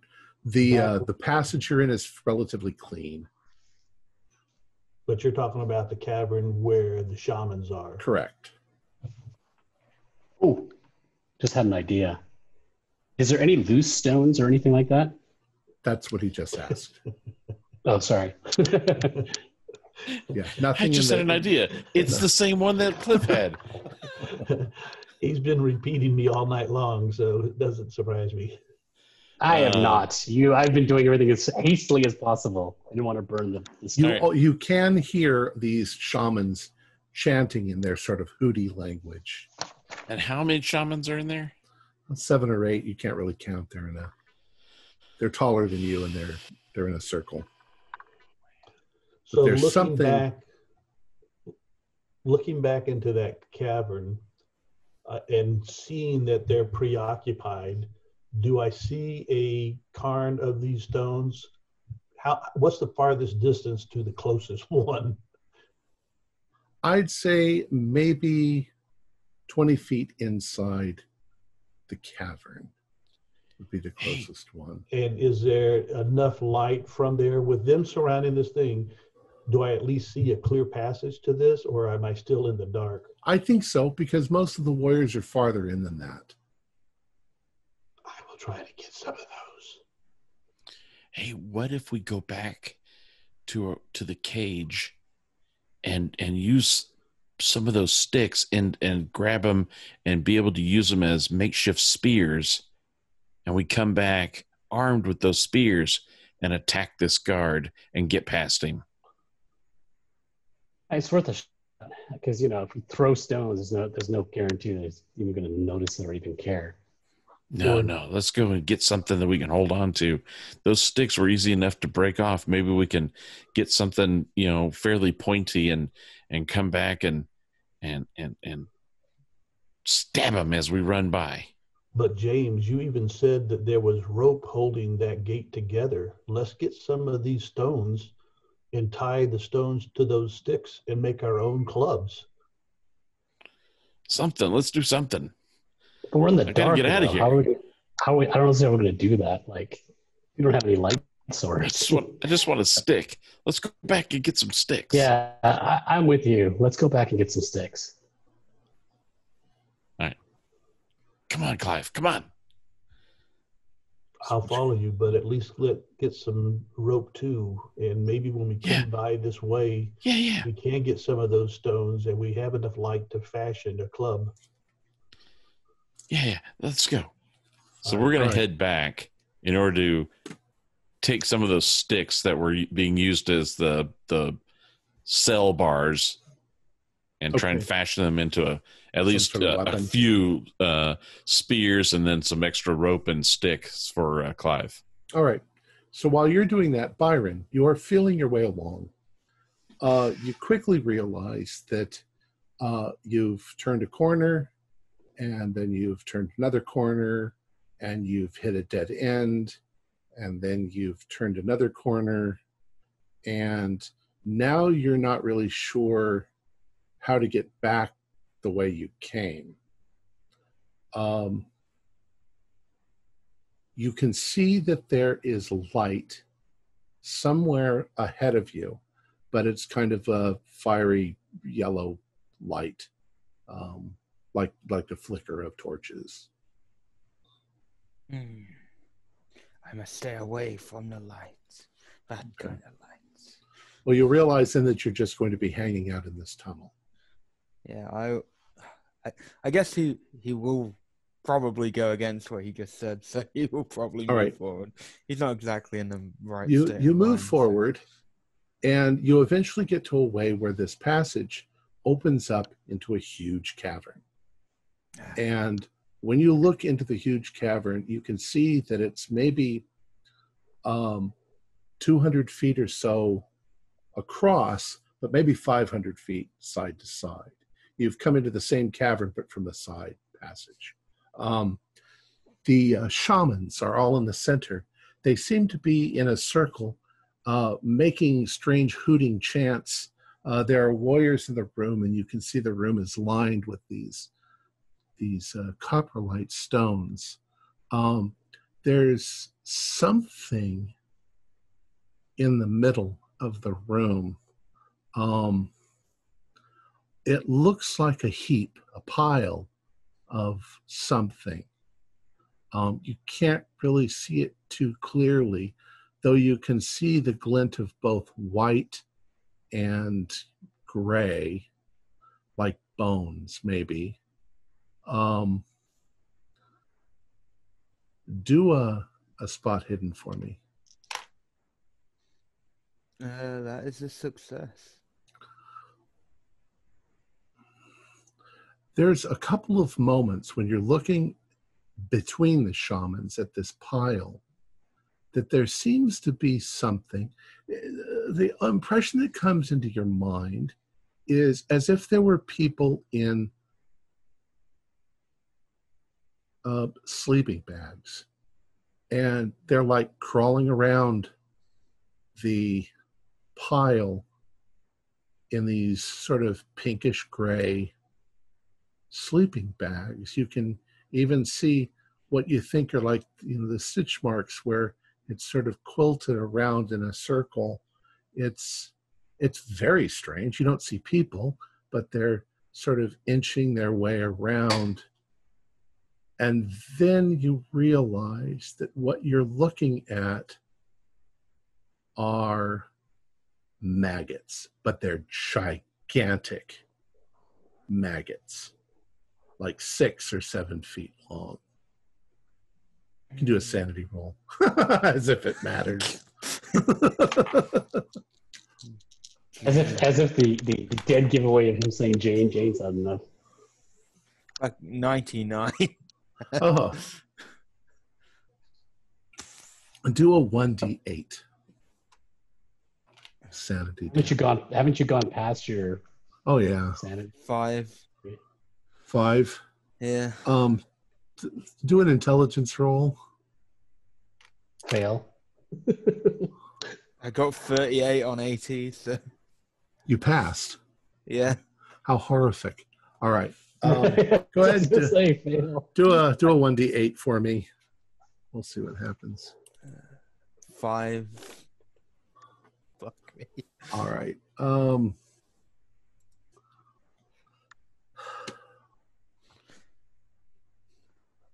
Game. Now, this is something I put under psychosomatic. There's a very strange condition, and it's a real condition. The connection in your brain, one of the senses that we all have usually is an awareness of our bodies. We know where our hands are, where our feet are, and so forth. But in this case, you lose the ability to know where your limbs are unless you're actually looking at them, which means you can't take a step without looking at your feet and seeing where they go. You can't move your arms or your hands unless you can see them. So you suddenly find yourself somewhat paralyzed and extremely handicapped as you're just standing there horrified and dumbfounded. All right, let's jump back to the other people. You get back to the cell, and Marcus is there. The others seem completely unwilling to leave the cell. Dr. Baker is completely delusional. He thinks that he's at a party thrown by his sister. He's retreated into a complete delusion. So what did you find? Is there way There out? is Of one. course not. There is one person guarding, and there's a whole ceremony happening up there. Saying it kind of like slowly, or with a soft voice. We have to find a way to get past. It looks like one of those warriors guarding, but who knows what's past him. But there is one way to get through. You say one visible guard. That's How right. many of the others are there? There's like some weird ceremony happening in the middle of this cavern. It's huge. And I don't know, it's bad news. Whatever's going on over there is bad news. And if we get outside in the dark in the forest, then what? Let's worry about that as a secondary thing. Let's just try to get out of here. I just don't feel good about staying here. I feel like whatever's going on out there, they're going to come for us. I got a bad feeling in my bones. Dr. Rathmore, do an archaeology roll. I'll call it archaeology. Hopefully this will actually work. Yep, a hard. We're actually extreme. 23. Thinking about what Dr. Clive had said earlier, you realize that that you could fashion clubs. The rope is strong enough. The sticks are sturdy enough. You could literally tie one of those copper lights to the end of it. Copper lights as a bash tool. Well, could I take more than one? Is it possible to take a couple of those copper lights to make a larger, like? It would be hard to get them to tie together. Maybe two. It's like on either side. This big? Yeah, I mean they're about like that. Are any of them sharp at all? No. And they're really hard to break. The rubble in our little cell is nothing is sharp in here. There's not really any rubble. No. It's just human waste and dying people. Right. Okay. Is there any any magnesium in my backpack? Do a luck roll. Is there also any like torn clothing at all, or anything that's like kind of fabric or anything like that? Well, there's your torn clothing, and there's I've the got people my who are in there. Their There's torn socks clothing and stuff. I've got. Let's tear some. I quickly say, let's tear some of this stuff to as Dr. Clive said, let's make some clubs, but let's use some of our fabric. Let's get this. Maybe we can make a couple of different like makeshift clubs here, just in case, and everybody get one. Marcus, do an idea roll. Clive is already feeling around towards some of the other bodies. A hard success. Some of Baker's team, and that have already given up, and he's already trying to take their belts off. Yep. Yeah. That's looking possible. at different kinds of clothes and whatever, so we can rummage. The two that are probably least affected are George Lynch. I mean, he's very despondent, but he's still in physically fairly good shape. And Henry Bates. Martin is kind of. So the two of them that are actually okay, I want to quickly go over to them and say, like, have you tried leaving here? Have you tried getting out before? How would we get out? There's nowhere. We don't even know where to go. Well, we just went down the corridor, and if we go in numbers, we can probably overwhelm one of the guards down there. Maybe. We have a map of the mines, if we can light it. And I'm afraid I've used most of my equipment, but I've got a lighter and, just bits and bobs. Marcus, what you realize with that roll you made is that if you were to drop one of those copper lights into one of your socks, you would have a kosh. A pretty good cudgel. Pretty damn effective. Yeah, I can arm 4 people without taking my boots off.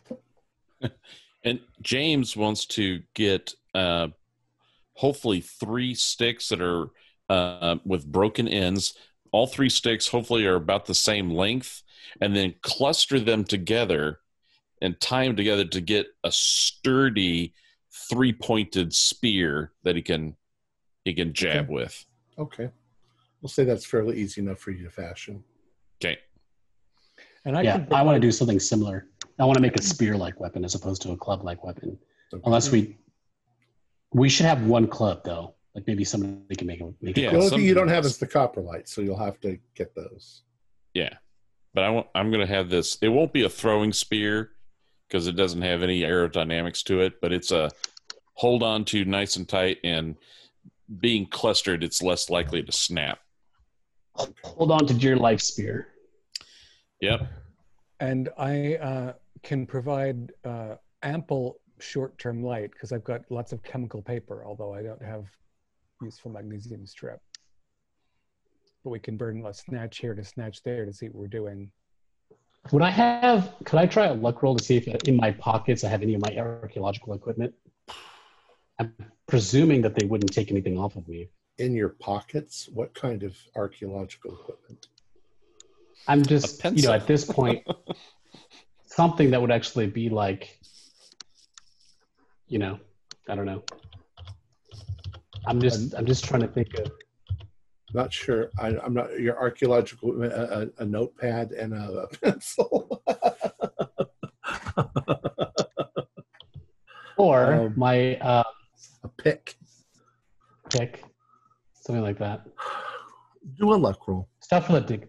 Do stuff for the dig, like for an actual. Well, there's dig. ice pick sort of tools that would be. Yeah, but I have a feeling that somewhere along the lines you wouldn't have bothered to take that with you when you were fighting off monsters in the street with your gun. No, but I did bring it with me before, and so like in the car when we came up to the actual dig site. So a luck roll's good because I might have stuck it into my pocket and forgotten about it. I rolled a 6. All right, well that's okay. Yeah, you got a little pick. I got this. Having overheard Marcus's suggestions, I'm removing socks from some of the other weaker people here. Give me your socks. Okay. Doubling them up so that when I put a copper light in it, at least it's not going to tear through one sock. Well, when you're going through looking for belts, you do notice that Henry is in his underwear. They were pulled out of bed, so he didn't really have time. He doesn't even have shoes on. The other ones do, though, had managed to put some clothes on before they went out into the street. So you've got, I'm going to say you have 2 belts and you have 4 socks. Okay. Well, I should have 4 extra socks in my backpack, too. Okay. So you got plenty of socks. And we don't really, the socks that these guys have been wearing for a week are probably not going to be very load-bearing. They're filthy, but it's not like they're worn out. Right. Should be fine. Now we just need to get some of those copper lights. Well, you hefted one from inside the gate? Is that right? No, he didn't get any. He didn't. We just saw that they were in useful cairns nearby. Okay. Who does anybody have stealth to get into that cavern? I have no idea how long that ceremony is going to last, but we need to get in there. Exactly. I'm light on my feet for a bigger fella. And without that crazy person saying that they're Jane all the time, as long as we can maintain a little, as long as we can move along the wall and fingertip to fingertip, we can probably. But Marcus, there's some light from that cavern. So once we get to that fork along the passage we went, you can see into that cavern enough to be able to get to the closest pile of rocks, the copper lights. Yeah, there's firelight in that cavern. Right. Whatever we do, let's just go together and let's just be as quiet as possible. Let's stick together. All right. Okay. So you move down the hallway and you get back to the spot that you were at. And you peek back out into the cavern. Were you going to try to get some copper lights, Dr. Hall? All right. Yes. We'll peer in. I might go first because I'm sneaky. If they're still. I want to see what anything's changed from before, right? There is. Nothing. They seem to be in the midst of a ritual. The shamans are all raising their hands and doing something. And there's something in the middle that you can't quite see. Glimpses of white and pink, or there's something there. And for Clive, he's more concerned of the number of shaman there that are a threat. So he's more looking, as long as they're not reacting to any noise on this end. And Clive doesn't have a backpack that could cause any unexpected noise. So he's willing to crawl forward unless somebody else offers up a better ability. Are you going to walk, crouch, or are you going to literally crawl? Clive would not know. Well, being able to see down here, he would crouch. There's no need to crawl. I was like, walk is a great option. He's going to stroll on out there. Sometimes that's the best approach. Right. Nobody looks at the guy who's just walking. All right. Do a spot hidden roll as you move forward. 0, 1. Very good. I'm going to give you some bonus on that one. All right. So you're moving forward, and you're almost halfway between the entrance and the pile of stones as you're moving. And when you do, you suddenly notice 2 warrior class creatures. They seem to be alerted to something. They turn sideways. They're not looking at you. They're looking towards you in your right-hand direction. And they suddenly move towards the right. And as you look over, you see Byron. And he's not looking at them. He's looking at the ground and his hands, and he's making very staggering sort of moves forward. Way to go, Jay. Nice. And as he's doing this, they rush up. They don't attack him, but they do grab him. I'm going to use that opportunity to quickly move up to start gathering some of the stones. All right. And I don't know if the others have kind of lined up behind me, but I'm going to get what I can in my shirt tail to bring back. All right. So you're doing that. You're gathering the stones, and you got a really good roll. So as you're standing there, you're making sure that none of the warriors or anything suddenly notice you there. You're gathering the stones, and you're looking over, and you notice, the first thing you notice is there seems to be a pile of bones in the center of the room that they're surrounding. And that there's some things on the ground sort of crawling around, which you can't quite place. But the next thing you notice is when you sort of look up, you realize that whatever this structure in the cave is that's coming down from above, that the roof of the cavern looks almost like black liquidy oil, and that the thing coming down from the ceiling, bulbous towards a point, towards this pile of bones, is alive. It's this huge bulbous mass, and that there are tentacles hanging down from this bulbous mass, and these things are all worshiping it. You can do it. You just did a sanity roll, I heard you. 92. Do a 1d8.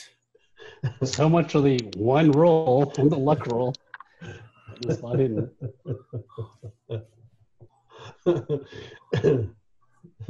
a escapes his lips.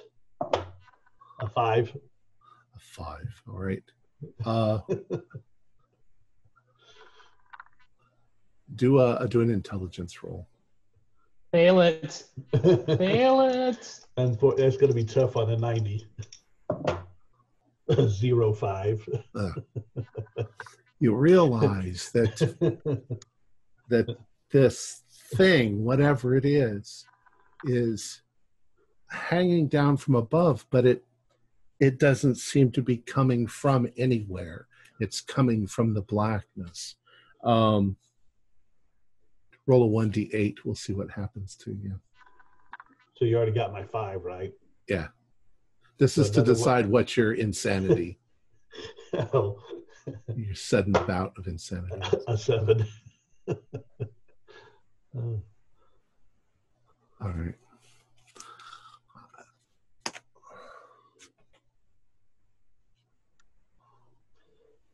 So I had the coprolites in my shirt tail.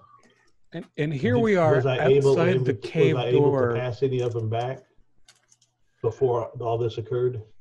We're watching him sneak in, begin to gather coprolites in his shirt tails in the dim light. And he suddenly looks up and drops the coprolites on the ground. That's what I was going to ask. Right. And what did you say? I'm sorry, Clive. That's what I was saying. You were asking that. Yeah, they see this. This is going to sound odd. Name Dr. Hall's favorite fictional character from something you've read. Oh my gosh. Well, that's not a fictional character. And you're talking from the 1920s. So let's go. It's slipping my tongue. How about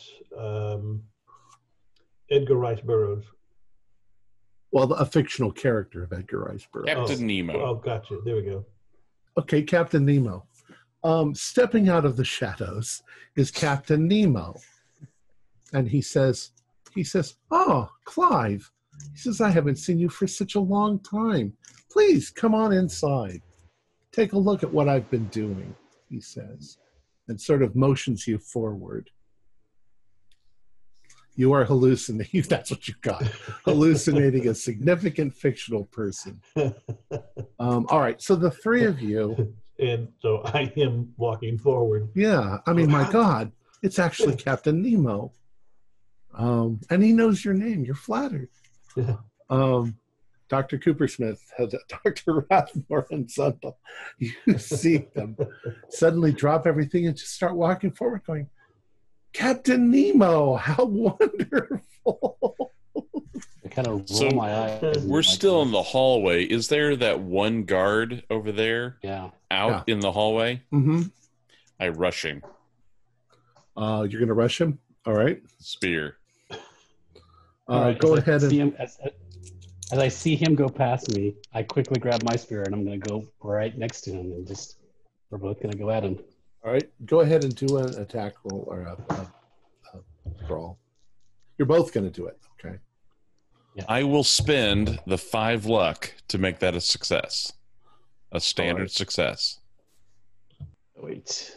That cocked. Hold on 1 second. You can see that one. Okay, here we go. 29. What am I going for? Brawl. You're going for brawl. Where's brawl? Fighting brawl. I will spend 4 to make it a success. Okay. I got a 93. So it doesn't actually even look in your direction as you come rushing up to it and hit it. Go ahead and roll for damage. We'll say that the stick spear, that's going to do 1d8 plus your damage bonus if you have one. Mm-hmm.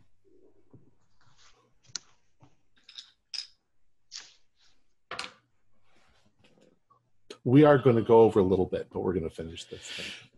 3 points of damage. Okay. How about you, Professor?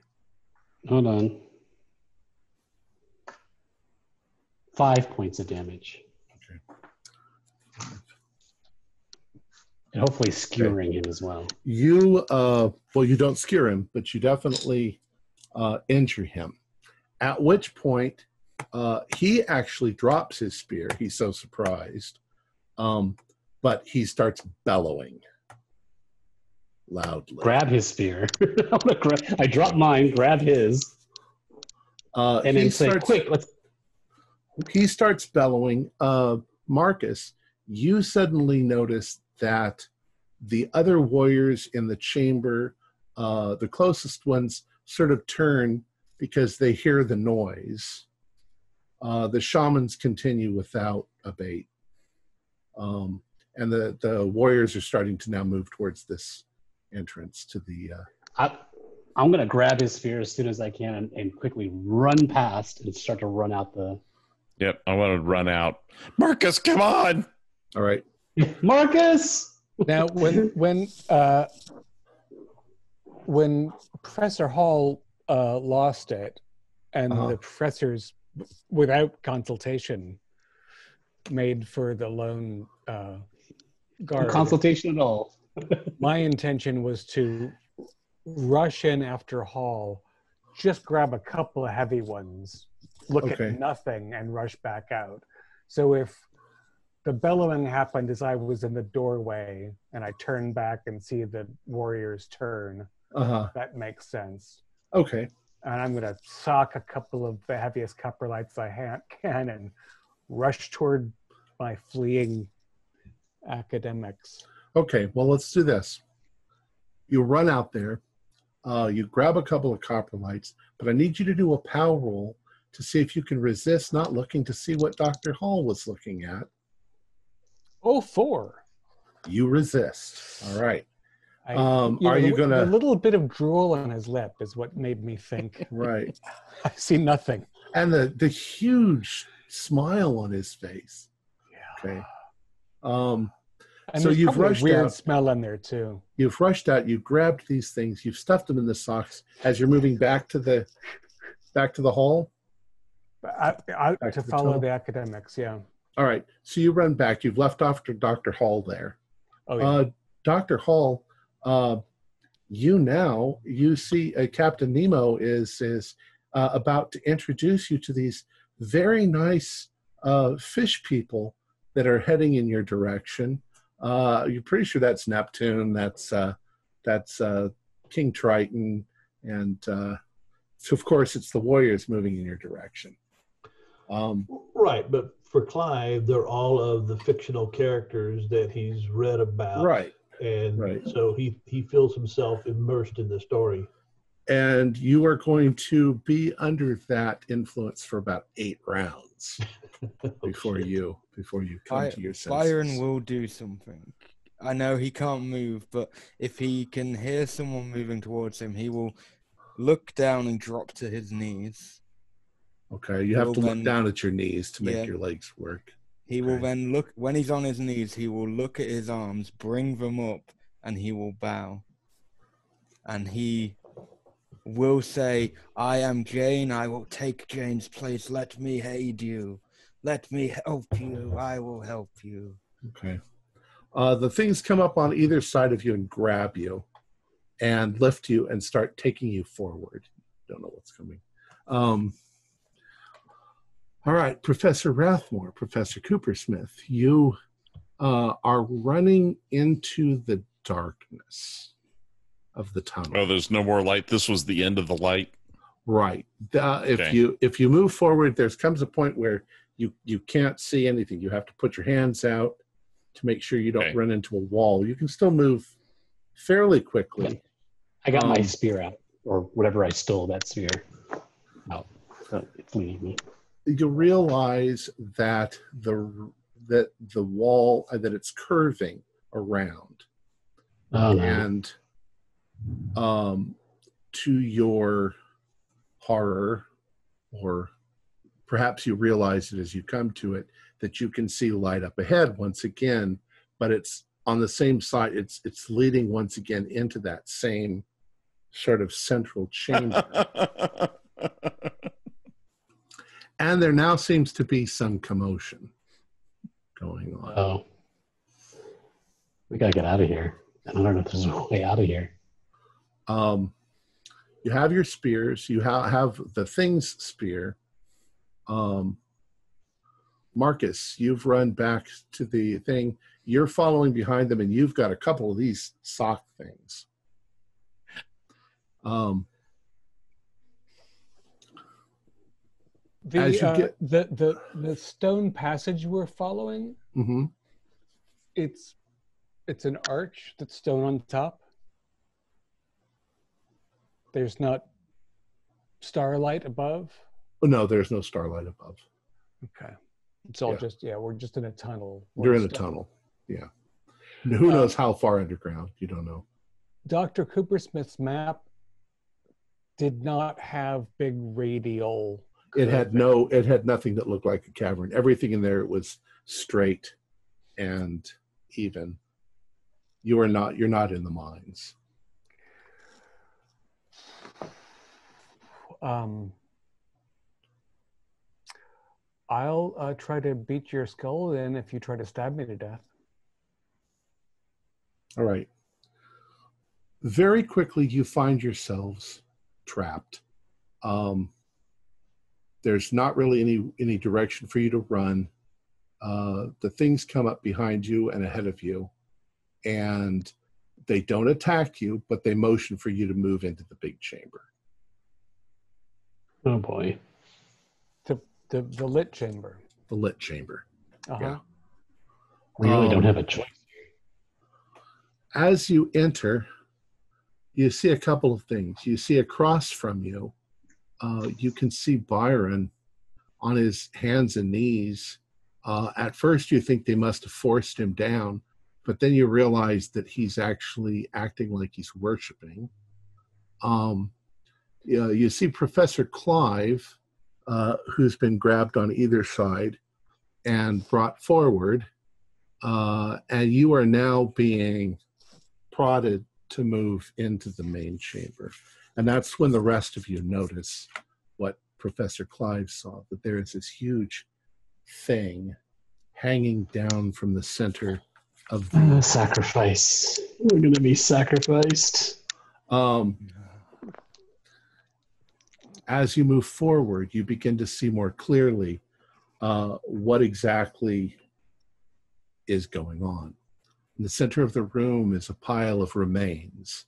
You can see that there are human bones, animal bones, and there are even these creatures' bones in amongst them. There are a number of gigantic maggot-like creatures that crawl around on the bones. And there is this ginormous thing hanging down from the ceiling that seems to be tenderly caressing the maggot-like beings as they feed on and clean the bones. I haven't got the artwork completely done, but that's kind of the idea. Are those shells look like copper lights, like it's coming out of the tentacles? Well, that's the next thing. What you see, what you notice, I could have you roll for it, but I just won't. As you're standing there, the horror comes when you realize that the maggots are shitting out the copper lights.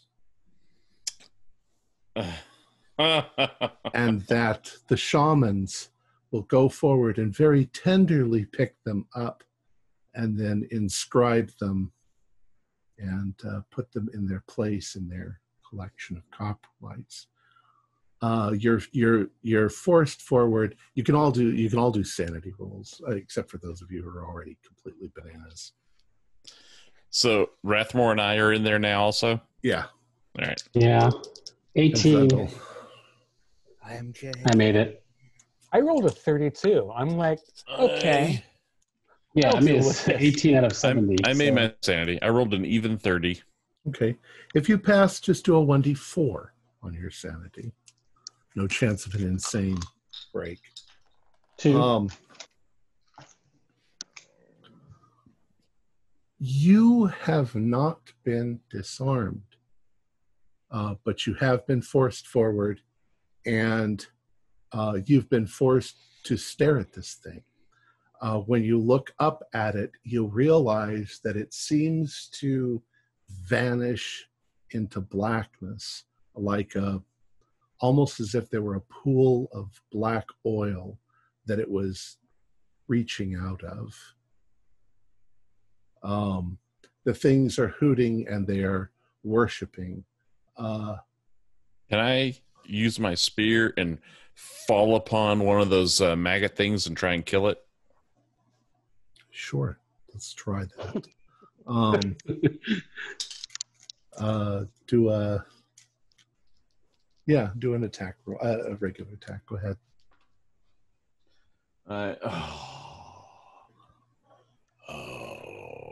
I don't have enough luck to do that. It's a miss. Okay. You stab at it, but it doesn't react at all. But you don't hit it either. At which point, one of the warriors grabs the spear out of your hand and throws it on the ground behind you, and brings its hand down on top of you to slap you down to the ground.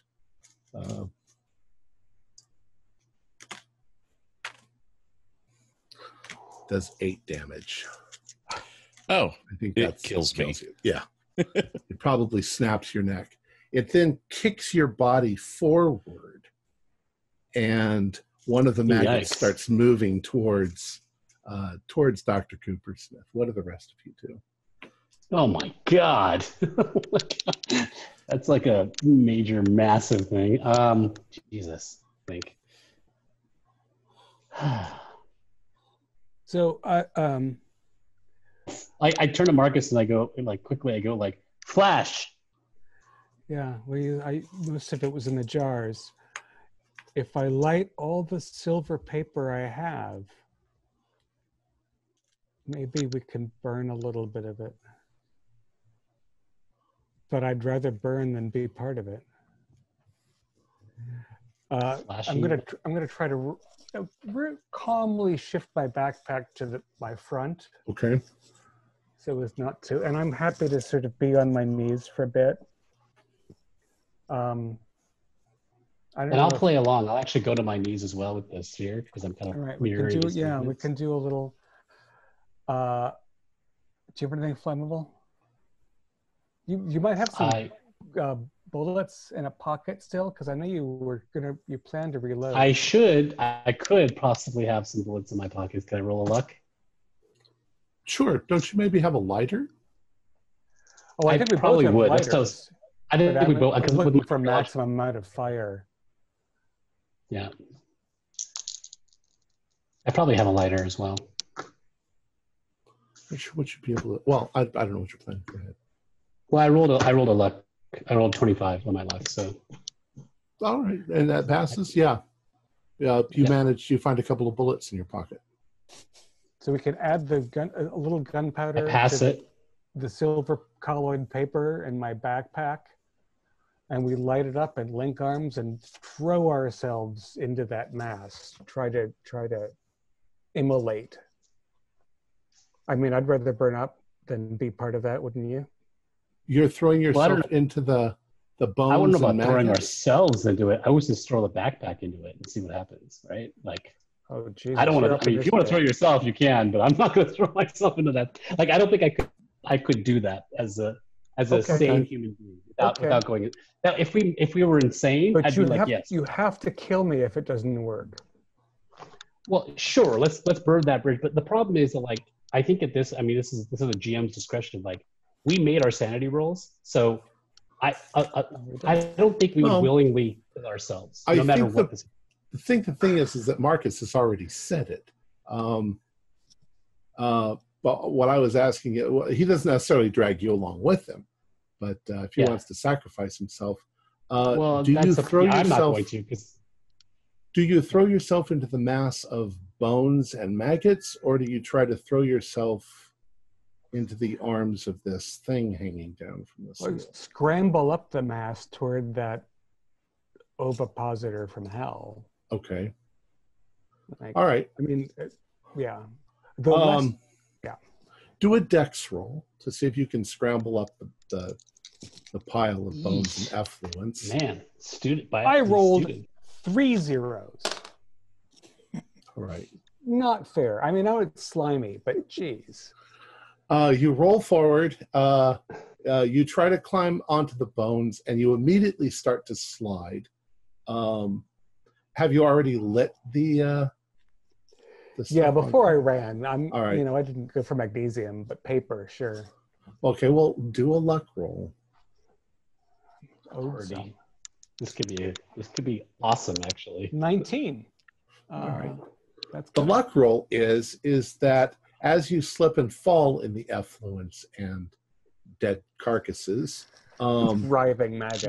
your backpack flips open and all of the contents spill out and go off in a blinding flash of light and heat. The bullets are ignited and start going off. I'll just say that none of you get hit by bullets, except Dr. Coopersmith gets hit by like 5 of the bullets, but it doesn't matter. He's dead anyway. Relieved. The flash, for some strange reason, causes Byron and Dr. Hall to sort of snap out of it. You're not exactly sure where you are for a couple of seconds, but then you remember the whole incidence of what's happened. And you find yourselves on the ground. Captain Nemo, where'd you go? I am still, by the way, actually, I am still doing this. Okay, the creature's response to this, especially the shamans, is to sort of, they blind their eyes. They're not used to the bright light. Actually, at this point, you guys really aren't either. But this sort of explosion from your backpack it kills one of the maggot creatures. The maggot creature sort of splatters. And when that happens, the shamans sort of back away. They sort of back away in obvious fear, but not of the light or you, of something else. And you suddenly notice them all moving quickly towards the tunnels behind you. So you're standing there for a moment, almost alone with the other maggots and this gigantic thing, which begins to probe around for its maggot baby that's just exploded. You guys do. We got to get the hell out of here. How strong a word is flee? Yeah, I think grab a spear, and I'm going to be looking around, and I don't know. It's like kind of sort of following the shamans. I am Jane now, but I must go back to the forest. No, you've snapped out of it. Back to normal. Maybe you should have stayed as Jane. But... He still has a bit of Jane in him. He's not going to. He's not going to. You're just liberated. Fully forget Jane. Yeah. He's half. The creatures are still blocking the exits, so there's not really anywhere for you to go. What do you? Anything? How many creatures are? When he sees now that he realizes he's back to reality and he sees the shamans with that fear in their eyes running away, he's following. Okay. Well, they're not going to leave the chamber. They're going to run back from the center of it. Then I'm going to where I came in. Okay, that's the same thing. That's now clogged with Oh, these creatures. so there is no other exit from here then? Not without going through them. Somehow it's When I saw outside. Byron in the other entryway, is that also clogged? Correct. All of these things have moved away from the center of the room, but now they're all the way around you guys. Okay. So crap. I'll hold up. The thing in the middle is writhing around, and it's becoming agitated. Yeah, it seems to notice that something has happened. How's the fire going? The fire has flashed up, but it's died down. So the matter in the heap is too wet to maintain it. Correct. And as soon as that happens, you notice the other maggot things moving towards the carcass of the other maggot and starting to eat the shreds of flesh that are suddenly available to it. I'm gonna find my coprolite socks and start swinging as I walk upward toward the critters, because I'm gonna make them kill me or kill them and get out. I'm going to turn around and go toward whatever the blocking shamans with my spear out and just move towards them to kind of like get past them. Okay. Dr. Clive? Clive was still hallucinating when Marcus did his thing, so he doesn't really have any realization that he's ignited any maggot or anything. So the fact that he's stuck in there and there's coprolites everywhere, he's already fashioning his rolling them inside the socks, and he's going to try to beat his way through those that are clogging the exits. Okay. And Byron? He wants to get out, so he'll probably follow Rathmore. All right. All right. At this point in the story, I don't honestly think there's any way for you to get out. We could roll battle, but you'd be very quickly overwhelmed. You'd probably be dragged to the center, killed, and fed to the maggots. So I think that's where we will end the story. And we can discuss what could have happened otherwise. And that's the end of our story. So Why could Dead! Yay! Another successful Cthulhu adventure. We I died. just wanted to go back to the forest. He wouldn't have gone back to society. He couldn't have lived. all right. Society anymore. So quick rundown of where we went with this. At some point, what these creatures was they were basically sand people or sand dwellers. And it was so funny that when we were doing India, that it was sand dwellers. And I'm like going, oh shit, I'm just going to pull sand dwellers again, you know. But what we had done is we said they weren't just quite sand dwellers. These are sand dwellers that had moved into a more rocky area. And they had discovered the brood mother, we called her, this thing that protrudes into our universe.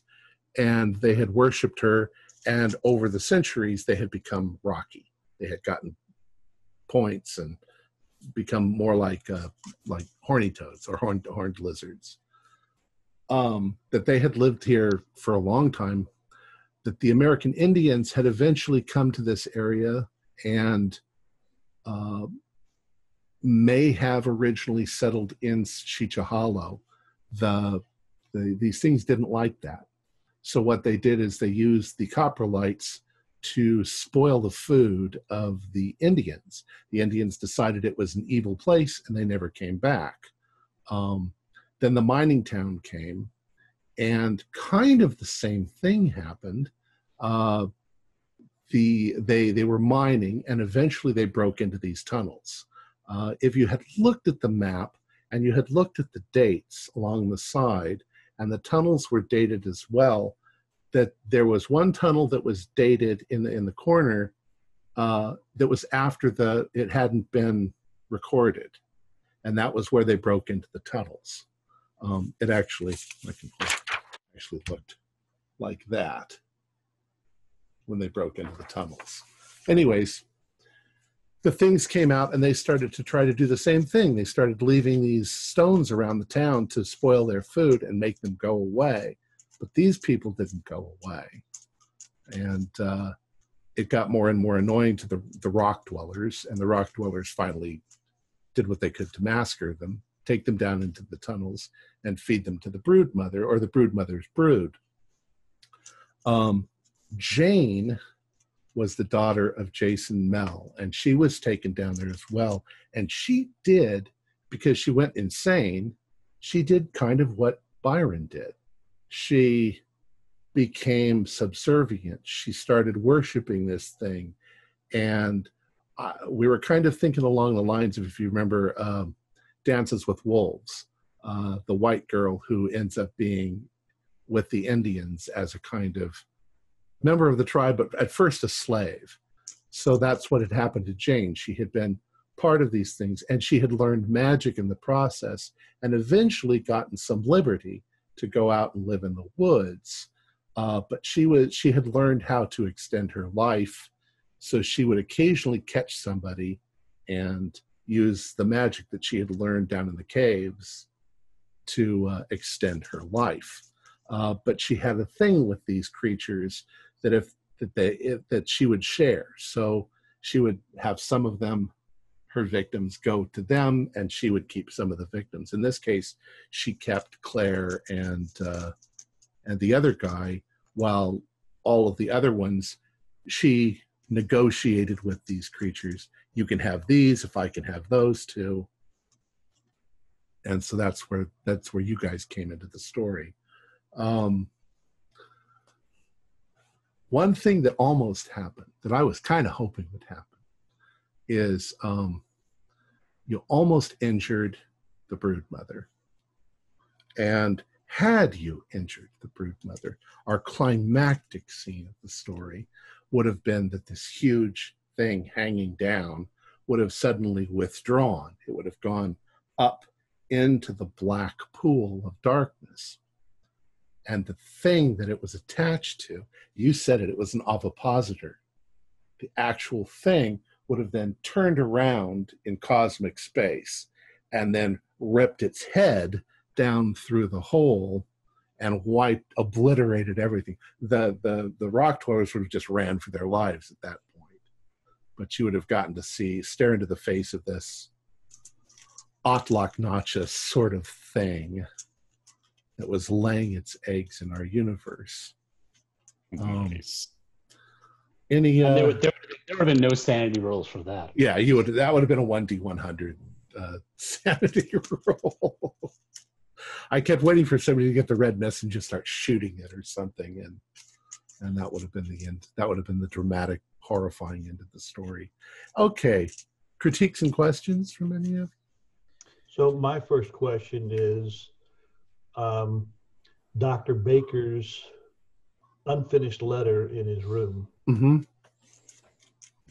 Dr. Baker, it says in his journal that some of the people thought that maybe the kid had done it, and Dr. Baker started to write the letter, and then he just started thinking, the kid couldn't have followed us 14 miles out there on foot. And so he crumpled it up and threw it away. It didn't make any sense. So that's all there was. If you call that, it's sort of a half red herring. It's not really of any significance, but it seemed natural to the story. And the things were trying to get you guys to leave by throwing rocks at you. Okay. Once you had left West Haven, you had taken the stone with you. Things started to go back to normal in West Haven as far as the food being spoiled. So just that one copper light in the Penman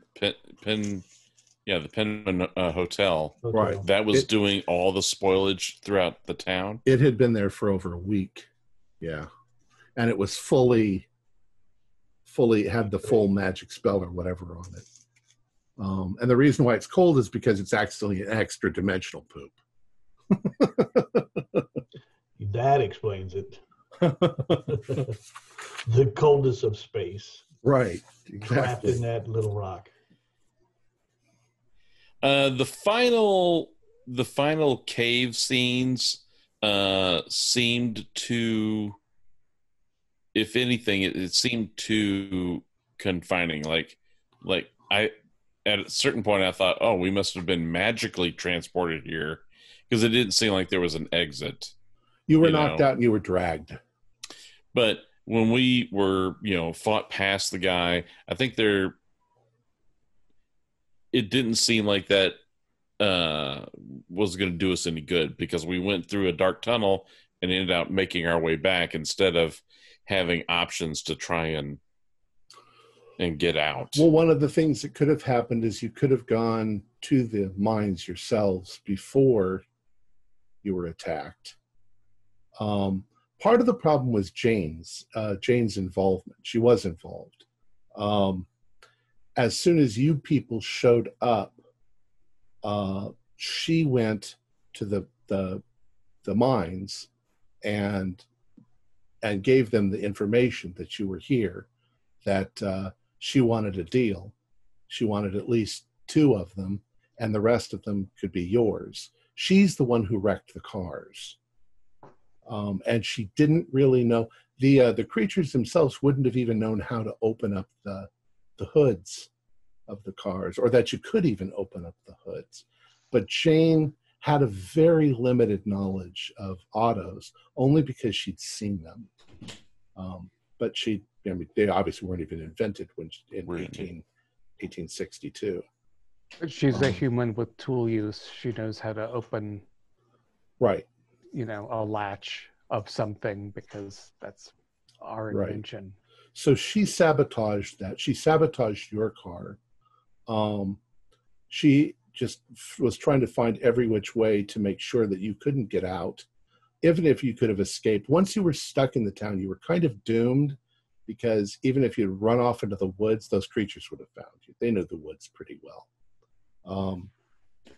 I shouldn't have gone. I should have just stayed at Jane's. I didn't expect you to go to Jane's and kill her. Otherwise, she would have been part of this whole end of the story. She would have shown up to negotiate your surrender. What are you on about? She was there through me. She was there. Yeah, you were bananas. It was. I liked it. It was a really good scenario. I liked all the setup. I liked the inciting incident to get you, to get you going into it. I liked it. I think this would be a good one to be published. I liked it. I am curious to know if there was an actual scenario to survive.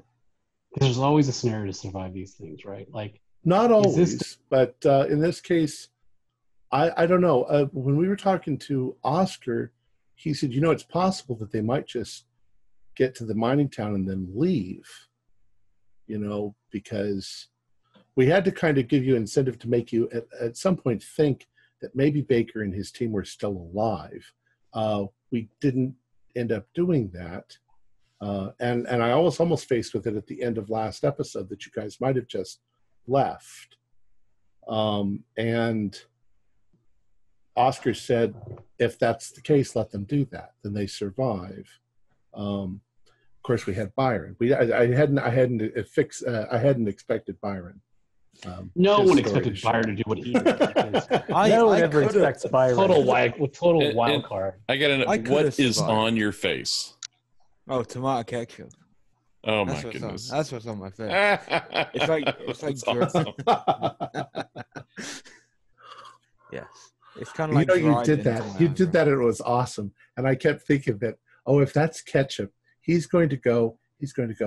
I'm going crazy. I got this blood on my. Oh, son of a bitch! I got vinegar in my eye.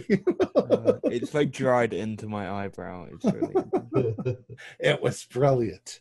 Yeah.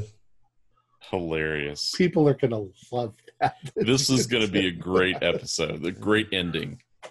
Yeah, the comments will be really fun. I feel my one concern I have is that I don't believe that a town as small as West Haven can completely forget the mining town that got abandoned after the monsters went. It just seems like they're hill people, and there was a mine, and there was money there, and then it had a name.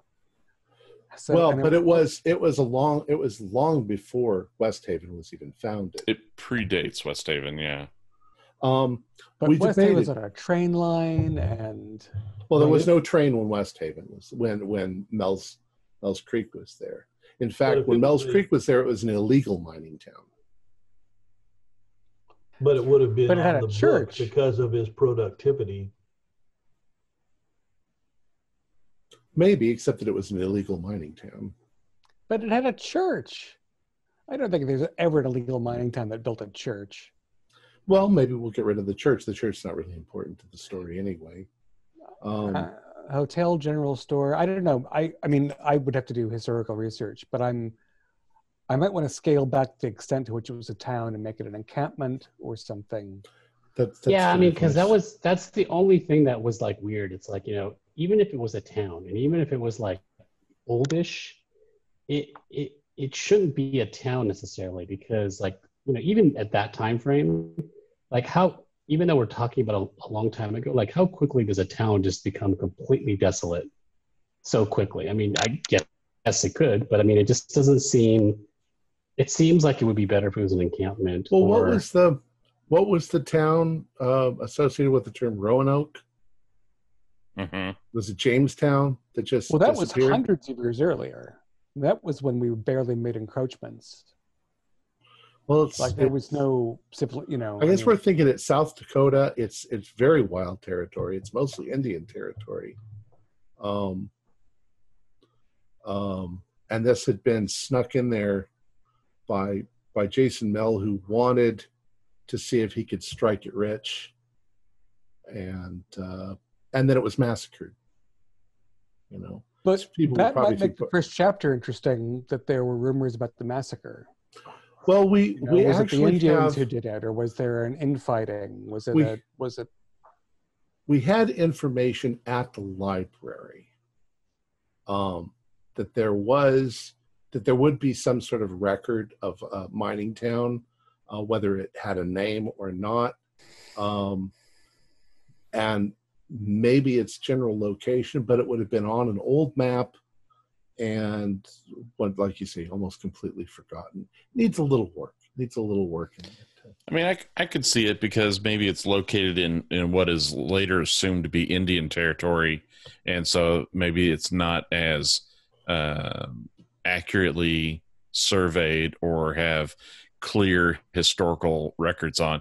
And it could eventually, the name of the town, and the fact of the mining town could fade into legend and lore because it is located in Indian territory and nobody goes out there.